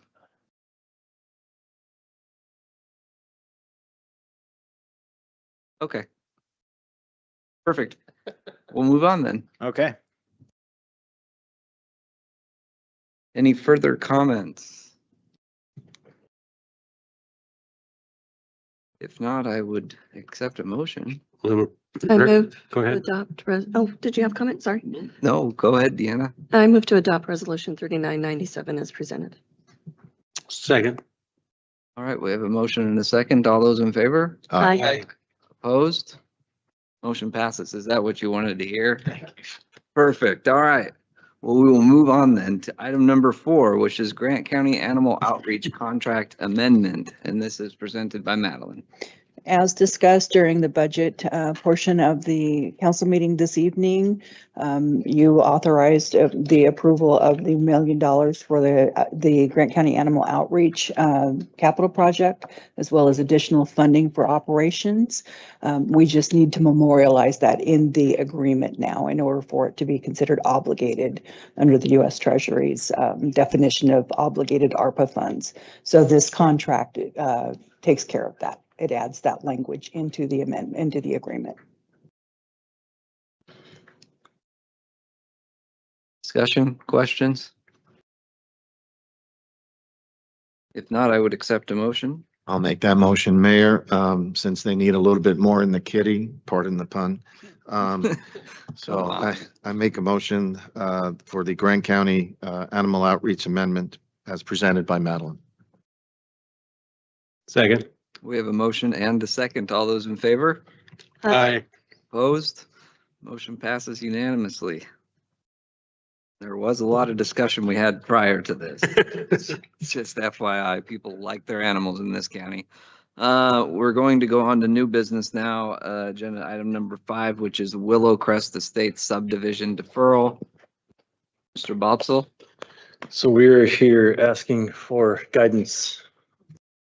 So with Willow Crest Phase 3, the development's looking for a deferral for the installation of water, sewer, street, storm.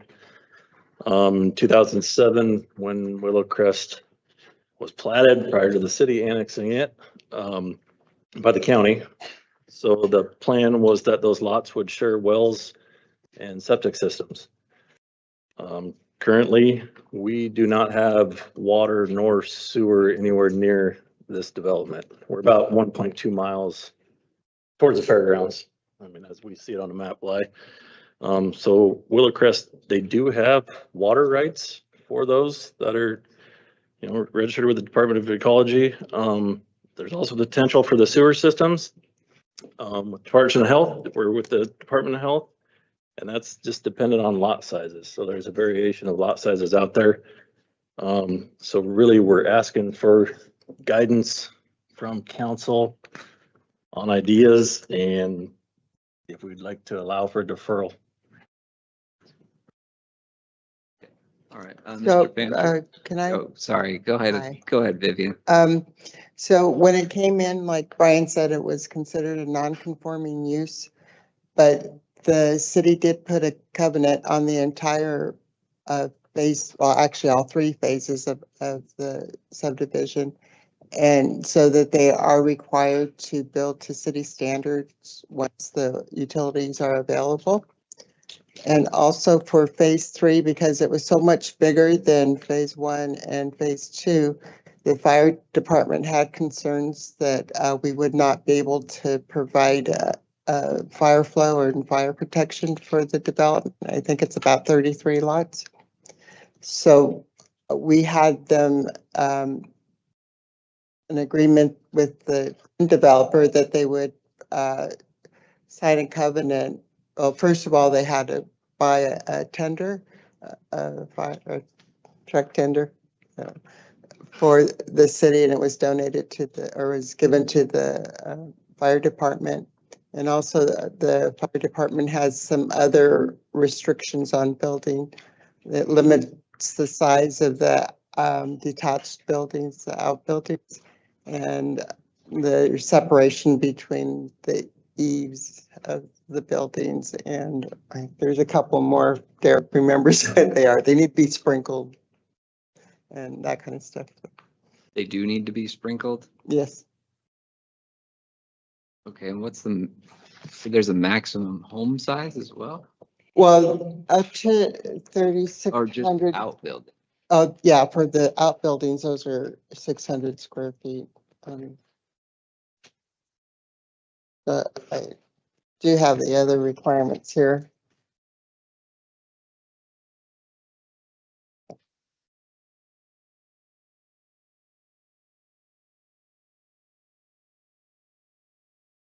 Mr. Fancher?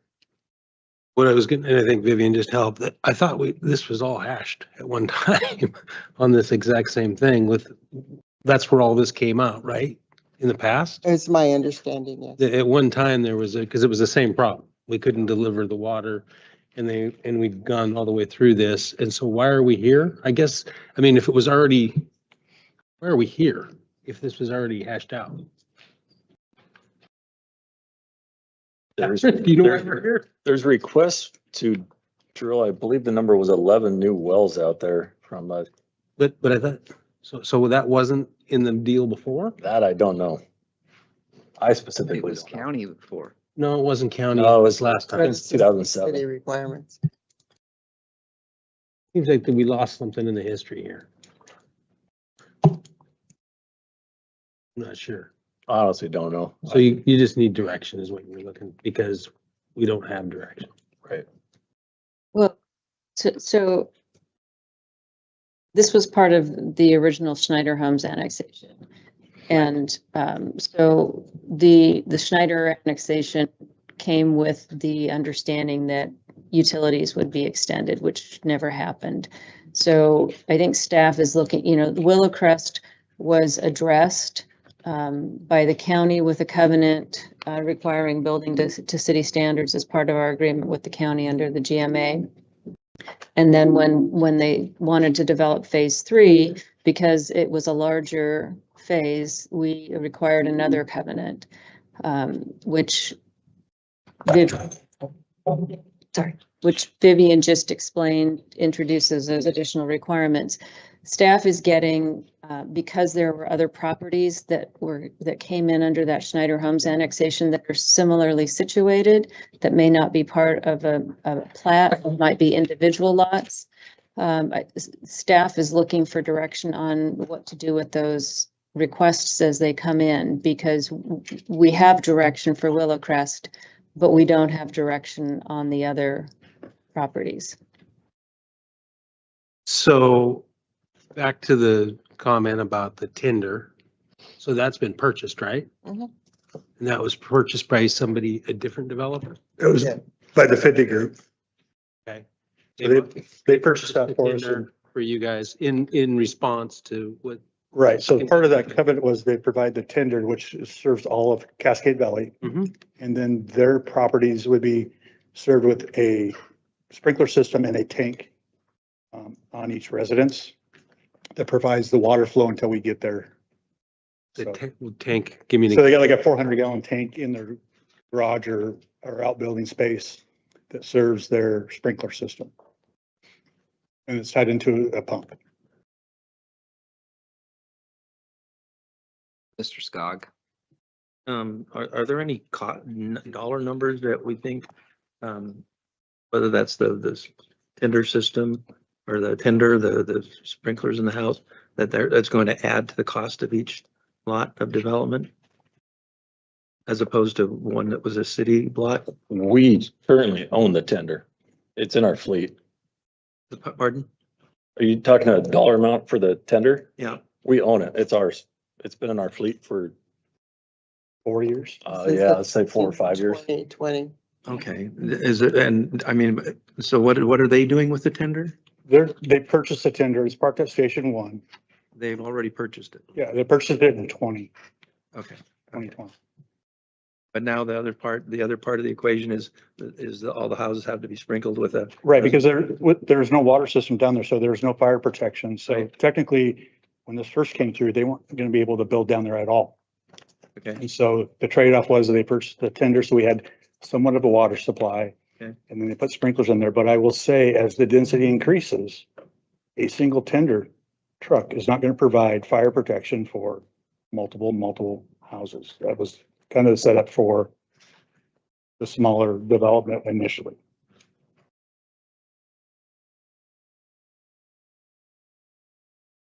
I believe the biggest issue is, I mean, I think, and that's where you're going with it, Brian, is just the water system in general.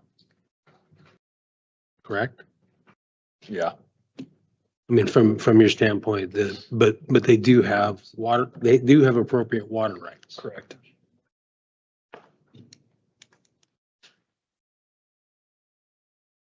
And this has been the challenge all along down in Cascade Valley period. The ability to serve.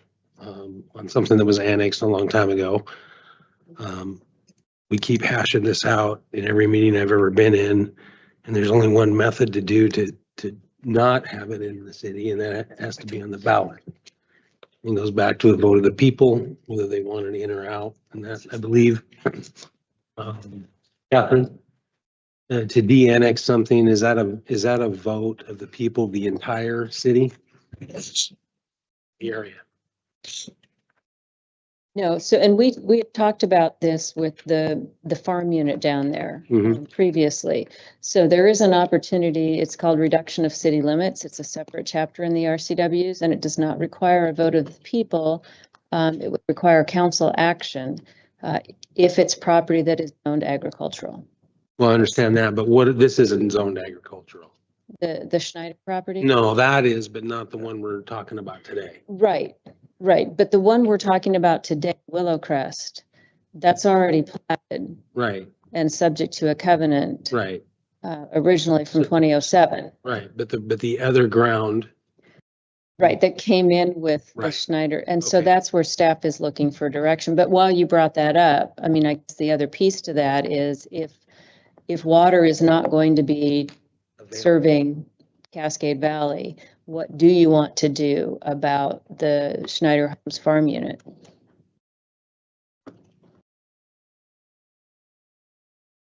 Well, I think there's some serious conversation that need to happen there. I mean, absolutely, and I don't know that it's for tonight, but it needs to be in short order, because also the comprehensive plan amendments are, I think those are coming quick, right? Yeah, you should have them in January. Yeah. So, I mean, I'd like to see the project continue. I think at least what I remember from a direction standpoint, what I remember on this particular project, and I think it's even before the current owners that have this project, is that they were under the impression they were going to continue to move forward with the system that they had and the design that they were approved by the county, along with the covenants that were put in play. And I believe, and I don't know, we have the Mays here to talk. I'm assuming they know what obligations were promised by the previous developer. But we can listen to that too here, because I think they probably want to say something. But I don't want to see. I mean, if that was the intent, to me, that was the intent. But I do think we do need to address the future. I mean, 100%. And I'm more interested in figuring out how to solve the problem if we don't have any solution of getting water and sewer there. Yeah, so for tonight, I mean, we can bring back Schneider Homes, reduction of city limits one at a later date, but for tonight, I think staff is most concerned about direction for those other parcels that came in with the Schneider Homes annexation that are going to be similarly situated to the Willow Crest property. Because right now your ordinance requires that if you're going to build a new structure, you have to connect to city water.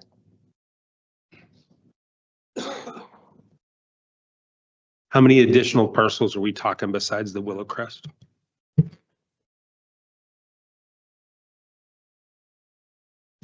I don't know exactly. I can imagine maybe within the urban growth area, probably 40. Within the city limits? Oh. Maybe 20 at the most. Okay. Mr. Lombardi. I was going to say, the only thing that makes sense here is the phrase discussion only in this. So this sounds almost like a study session that needs to take place. And maybe with a proposal or a game plan, even a loose one, and then that way we can either go with it or shred it. I mean, because if we don't have everything up on a board, there's really no way of looking how all the parts work together on this. So those are just my thoughts on it. Yeah, I would go along that line of thinking as well and make sure we engage the county also, because that has implications for them. I know that was brought up at the LEED summit, actually, those pockets of intense residential development or whatever they call that. So they want to make sure the handoff is smooth. Okay. This is May. I'm Allison May from Moses Lake, and I wanted to thank the staff for preparing the information for tonight as it concerns the Willowcrest Estates lots that my husband and I purchased as an investment after checking with the city to try to find out what would be required to build on the lots. And we were pointed in a direction and we pulled the trigger on purchasing the remaining lots based on that information. So we would be very pleased to be allowed to proceed with putting wells in so that lots can be sold and built on. And how that works within the framework of the greater area, I'm not sure. But these lots have already been platted and are no longer agricultural use. And so they serve no other purpose than to build homes on them. And so we are just kind of at a standstill until council acts on that and allows for us to put wells in. Either us putting them in as the current owners or selling them without wells, but I wouldn't want to pass that on to a next owner with uncertainty. So I would rather resolve it to the extent we can with city council approval. Okay, Mrs. Madewell?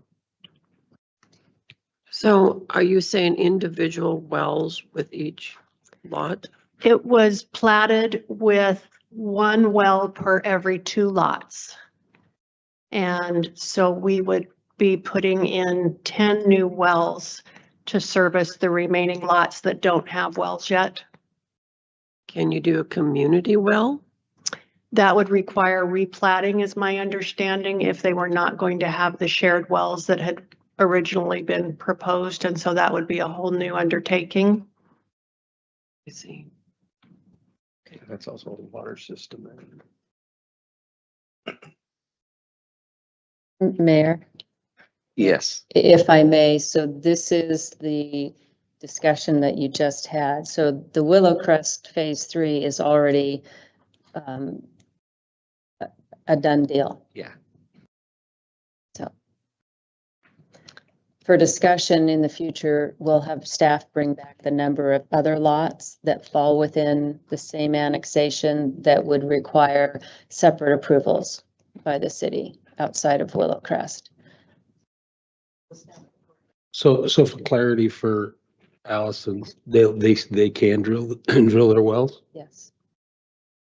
That's a great answer. Thank you very much. Appreciate it. Provided they agree to the covenant that provides the fire protection. Yes, and I guess that's. Okay. And Vivian, can we meet with you to understand when those covenants get signed? Is it when a permit is requested for eventually building? Yes. Okay, yeah, Meet with me anytime. okay, thank you. So I just looked at the map and there's about 8 lots that aren't built on in the city outside the circle. Yeah.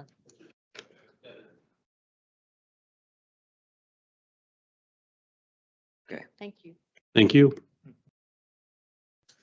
So do we want to set a date to bring this back or?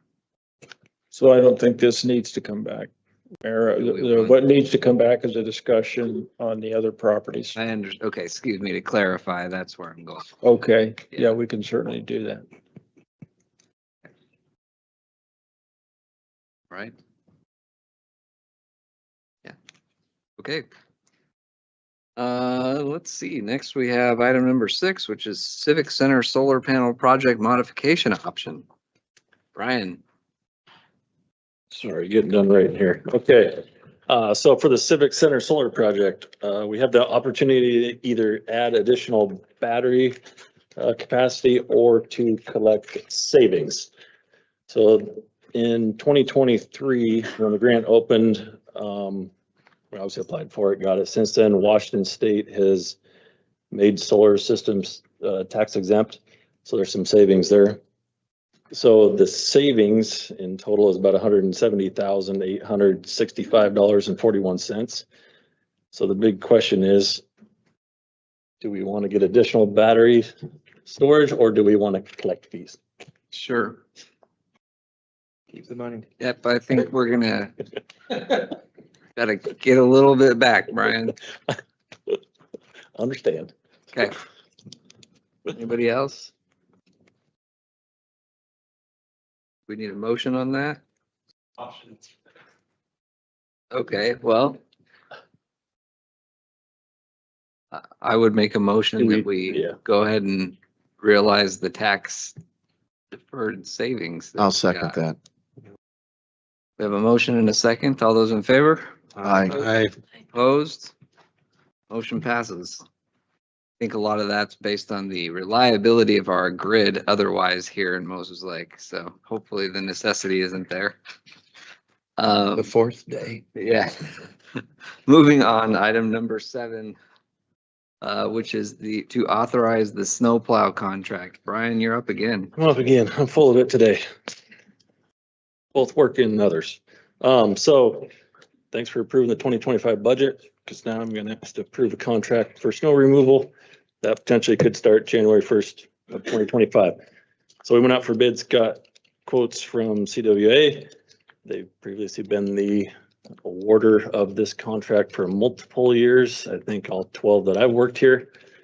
So they were actually one of the only ones that we've gotten bids back for a number of years. So that contract, when you break it down, is $79,700 per event, which is expensive. I'd roughly say it takes them 3 to 4 days to go through the entire city after that snow hits the ground.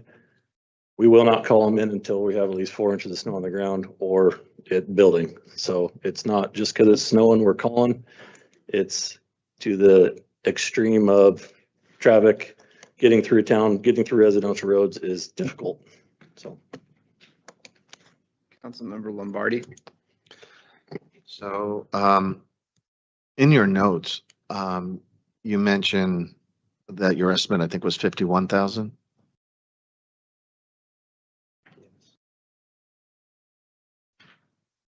$51,000 for the. I don't know, that's what I thought I saw in there. Previous contract. Oh, shoot, I don't have that contract. I must forget that one in the office.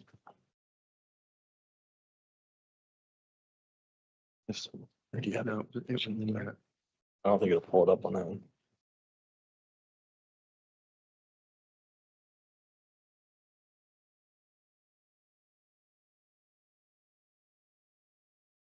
Page 93.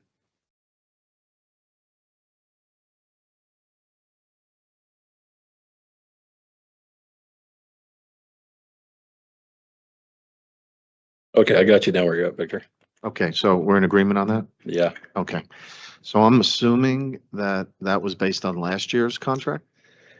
Yeah, and obviously increases are Okay. drastically. Yeah. increasing. So, a couple of things here on that. I know you're quoting them, I guess, that it was fuel and employee expenses, right? Right. So I looked up, the fuel costs over the last 3 years. We're actually lower now. So now that narrows it down to expenses. And so that's basically an increase of 60% in 1 year. So, obviously we need the service, right? But my question is, they know they don't have any competition. Supply. That's what it sounds like, right? I don't know where we go with that number because that's pretty outrageous, a 60% increase. I feel like at times, I think people think we're the punching bag here at the city, that we're patsies. That they can just throw numbers at us and we just gobble it up. And I know in the grand scheme of $110 million budget, $29,000 or whatever it is not a big number, but the percentage is large, right? And so my question is, since we know that it's unlikely we're going to continue to get additional bids as we go forward, does it make sense to look at a 3-year contract or something with them where we have cost COLA adjustments in there? So then that way we don't get whacked like on this, because right now, I'm not sure when you put out the bids, right? Yeah, it was about a month and a half ago. Okay, so, the timing of it wasn't the best because, we're kind of like at the mercy now, right? And so, and also if there was anybody else, they may already be booked up, right? Correct. So I guess, I don't know what the rest of council feels. We obviously need the service. but a 60% is. Is a lot. And I will say prior to, this was last spring, prior to Mike being in the position he's in, we had conversations with previous city manager about potentially buying additional snowplows for our pickup trucks. Right, I remember that. The problem was the current trucks that do have plows on them and looking at their condition after a year or two of very minor plowing, these trucks would be in these events, be plowing a number of miles of road per day, which the wear and tear on them would just tear them apart. No, So and I'm not I'm suggesting. just saying it's Yeah. options we've looked at. Yeah, So. I'm just saying, do we have any other options? I mean, Could request more dump trucks, but that's a pretty extensive purchase as we currently know today, right? And I mean, as we go into 25, 26, we just can't put ourselves in this position. I mean, this is for every department, right? I mean, we have to look at it, and we don't have competition on bids. We got to figure out a better way, because somebody can just throw a number, and that number seems like it's sticking on that wall. And so that's my only concern. Ms. Martinez? My question was answered, what the difference was from last year to this year. So, thanks. I was trying to find it in the 2025 budget. Did we have that budgeted? yeah, it's in there At what? at the 160. So 2 snow. 2 events. So here's what I can also say. In the last 12 years that I've been here, we've utilized this snow event plowing contract 6 times. Currently in 2024, we have not used it yet. Sure. So Okay. I understand that it's not, Yeah. everybody can do whatever they want. I understand it's a big number, Victor. 100% agree with you. Luckily, currently in 24, we haven't touched it. 25, who knows what's coming. It is La Nina, But- so we're supposed to get more snow this year. I'll believe it when I see it. Mayor, I don't know where we go from here, but I just wanted. And to bring that I up. completely, Vic and I talked about this before the meeting, and it, I agree with the idea of maybe trying to get to a 3-year contract or something like that, just to stop, make them think about it a little bit. Yeah, I would say, is it possible to go back to them and ask them to reevaluate it, and say it is the holiday season? We could, if we don't have a contract and January 1 comes and it does snow. Yeah, I understand what you're saying. But 100%, yeah, we can definitely look into the 3-year contract.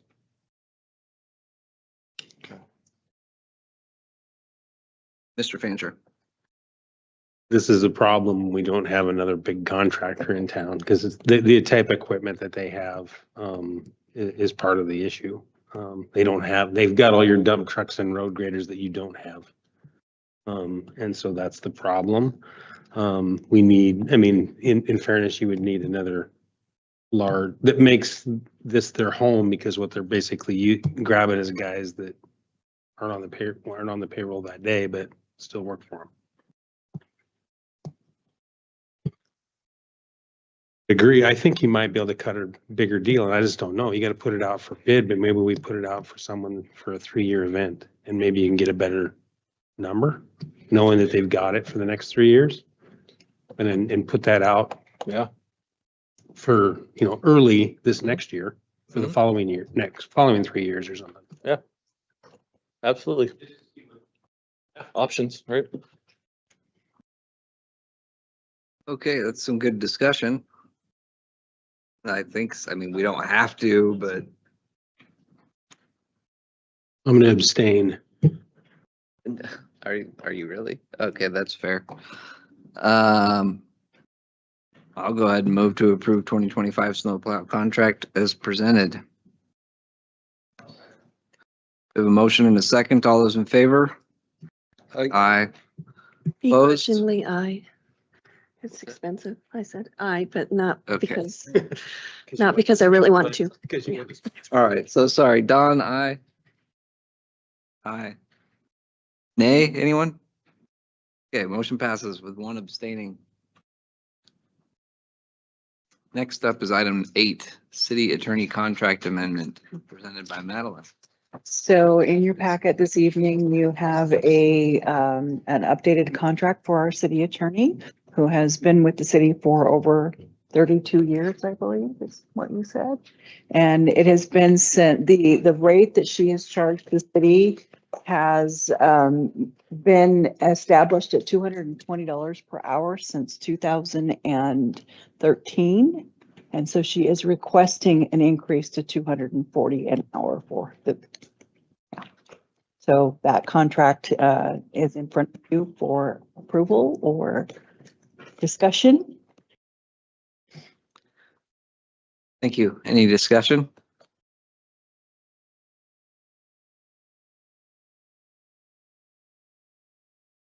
Mr. Skog. Well, I would think that as a percent of increase over the last, what, 7 years? From 2007 or 2007. Yeah, 11 years. Okay, that's a pretty small increase. So I think they're probably worth it. Well, and just for clarification, I've also, because I come in for Tuesday afternoons at the Moses Lake office, those will remain at 220 an hour. So you get a break on the 4 hours that I'm here. And just for reference, our firm charges our irrigation districts $260 an hour. So. Thank you for that. We're getting the quantity discount, is what you're saying. We keep you pretty busy, would you say? I think so, yes. We try to, you know. Any further discussion? If not, I'd accept a motion. I'll make a motion to adopt city attorney contract amendment. I'll second. We have a motion and a second. All those in favor? Aye. Opposed? Motion passes. Next, item number 9, MLSD ILA Parks Facility Use Agreement. Mr. Coots. Good evening, Mayor and Council. I only have 300 slides for you tonight with, it was supposed to be accompanied with an interpretive dance from Brett Bastian, but he's not here. So I apologize for that. That was going to be spectacular. Going to end your evening with a bang. It's not going to happen. This is in regards to the failure of the schools levy this past year. With the reduction in their staffing, they are not able to staff their facilities with custodians for our use of their facilities.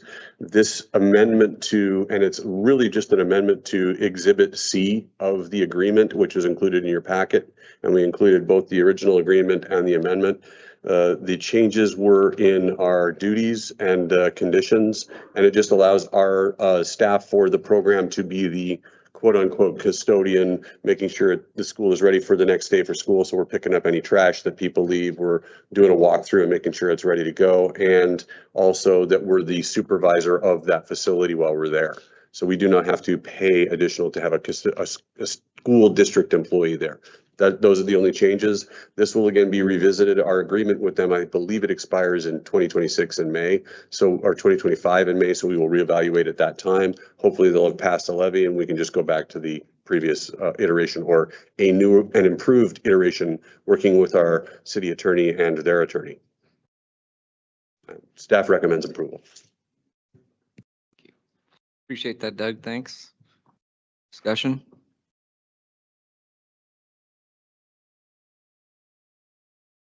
Mr. Lombardi? Yeah, I just wanted to thank Doug for, it's a pretty tight agreement. That's the kind of stuff we're looking for because there's other agreements that don't have anything in writing apparently. At times that pop up. So, I noticed on there, if the custodian's not available, someone they assign would give you keys. Is that right? That's correct. Right. Yeah. So I just wanted to compliment you on the. I can't take any credit for it because I think it bounced back about 9 times, and I think it was Catherine and the school district attorney. Well, how expensive was this agreement? Well, at $220 an hour, I'm going to estimate that, no. Maybe I'll remove that compliment. But anyway, thank you. Okay. I'll make a motion to approve Mosaic Lake School District Isla Parks with the city parks facility use amendment. I'll second it since I liked it. All right, we have a motion and a second. All those in favor? Aye. Opposed? Motion passes, and we do hope for a better future for the school district. Moving on to administrative reports. For me, Mayor, You're pretty quiet tonight there, Chief. Yes. Thank you. All right, moving on, council committee reports. Councilmember Myers. Nothing to add. Thank you. Thank you. Councilmember Martinez.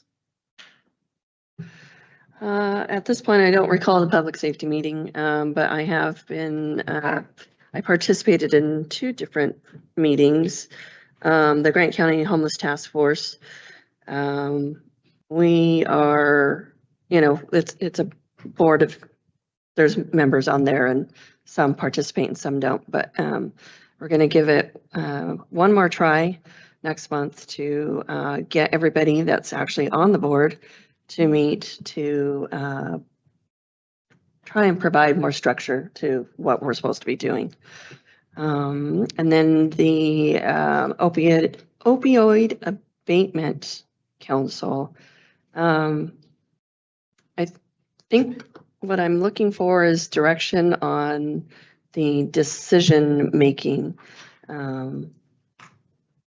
Because there are decisions that need to be made by the city. So do we bring it to council? Do we have a committee?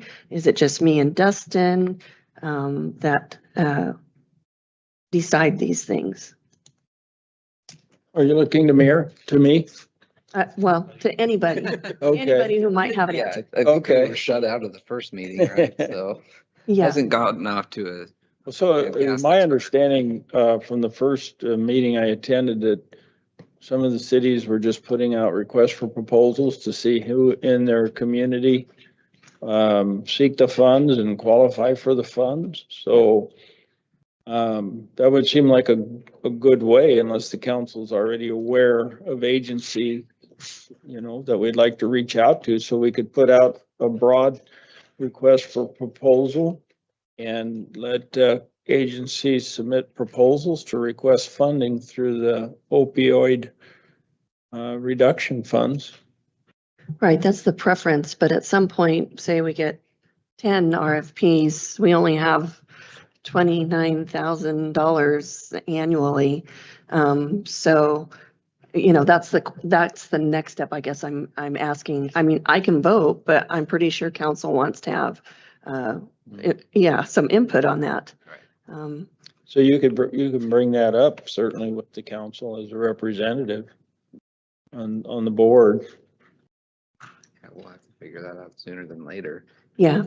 Yeah. So maybe we should engage them, you and I can, and then figure out what we need to bring back to the rest of the group. Yeah, everybody is going to an RFP.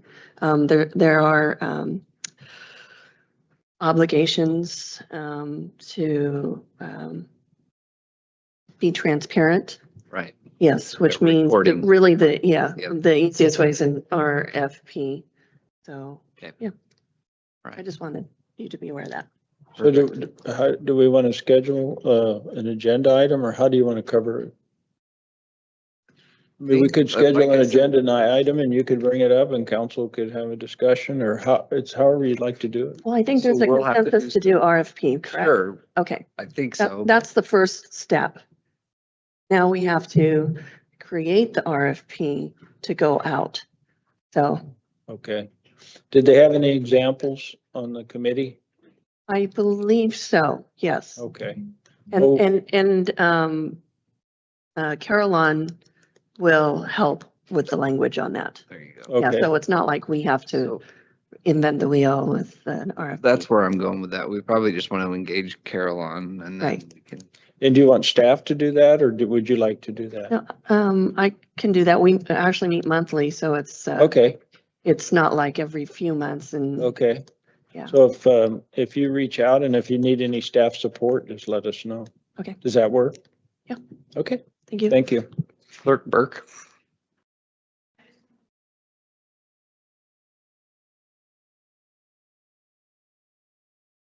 Thank you for the reminder. So we may want to do that as well. And how have we done that in the past? Advertise it on Facebook, or what do we do there?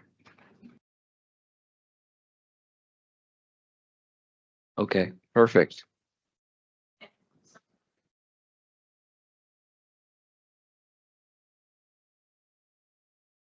Yeah, and I haven't had an opportunity to really just sit down with Caroline since all this really got going. So I think I need to get recalibrated here and understand what we're doing. So. Okay. Council, if I may, I do sit on a task force with the Grant County Health District for an opioid geared task force and can assist if you guys need some staff time to help with creating RFP, looking at engaging the community. I'm happy to provide that support. Okay. All right, Mr. Fancher. Well, it's been great being on the city council. No, just kidding. Funny. No, all I have to say is because we're not having a meeting, right? Next time. I think this year has been, wow, time consuming, but in a positive way, getting a handle on what's going on and where we're going. I look forward to the future and working closely together with the other council along with staff.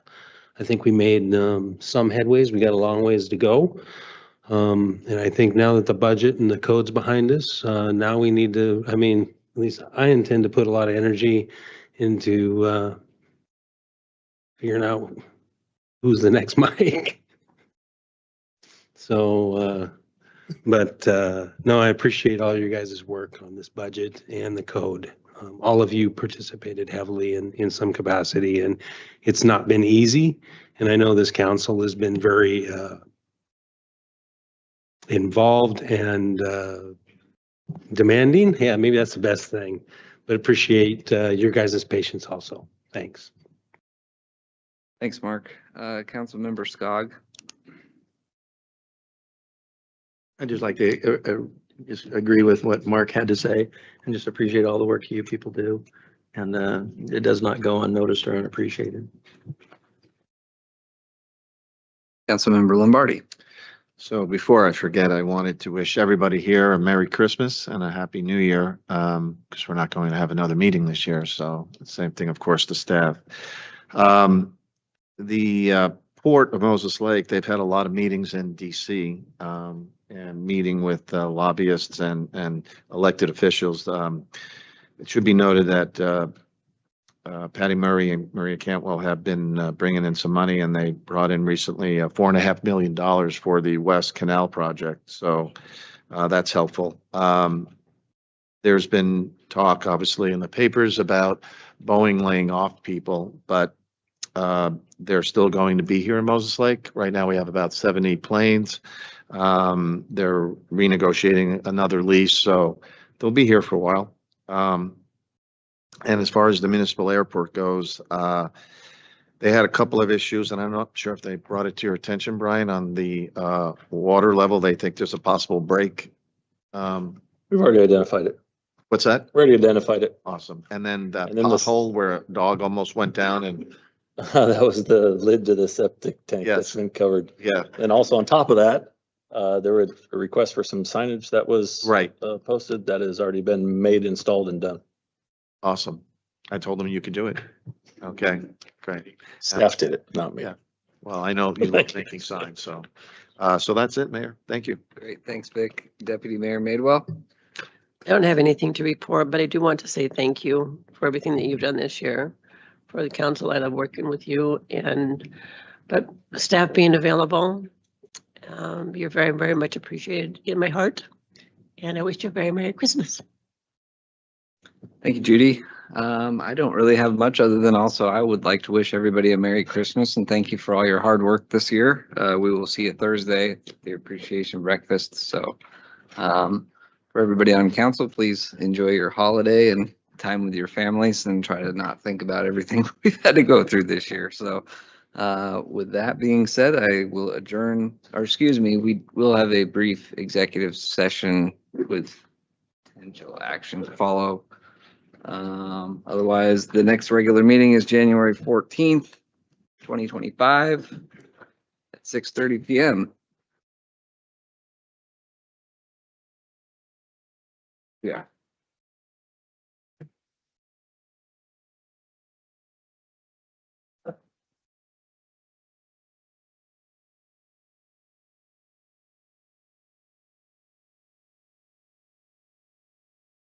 The agenda.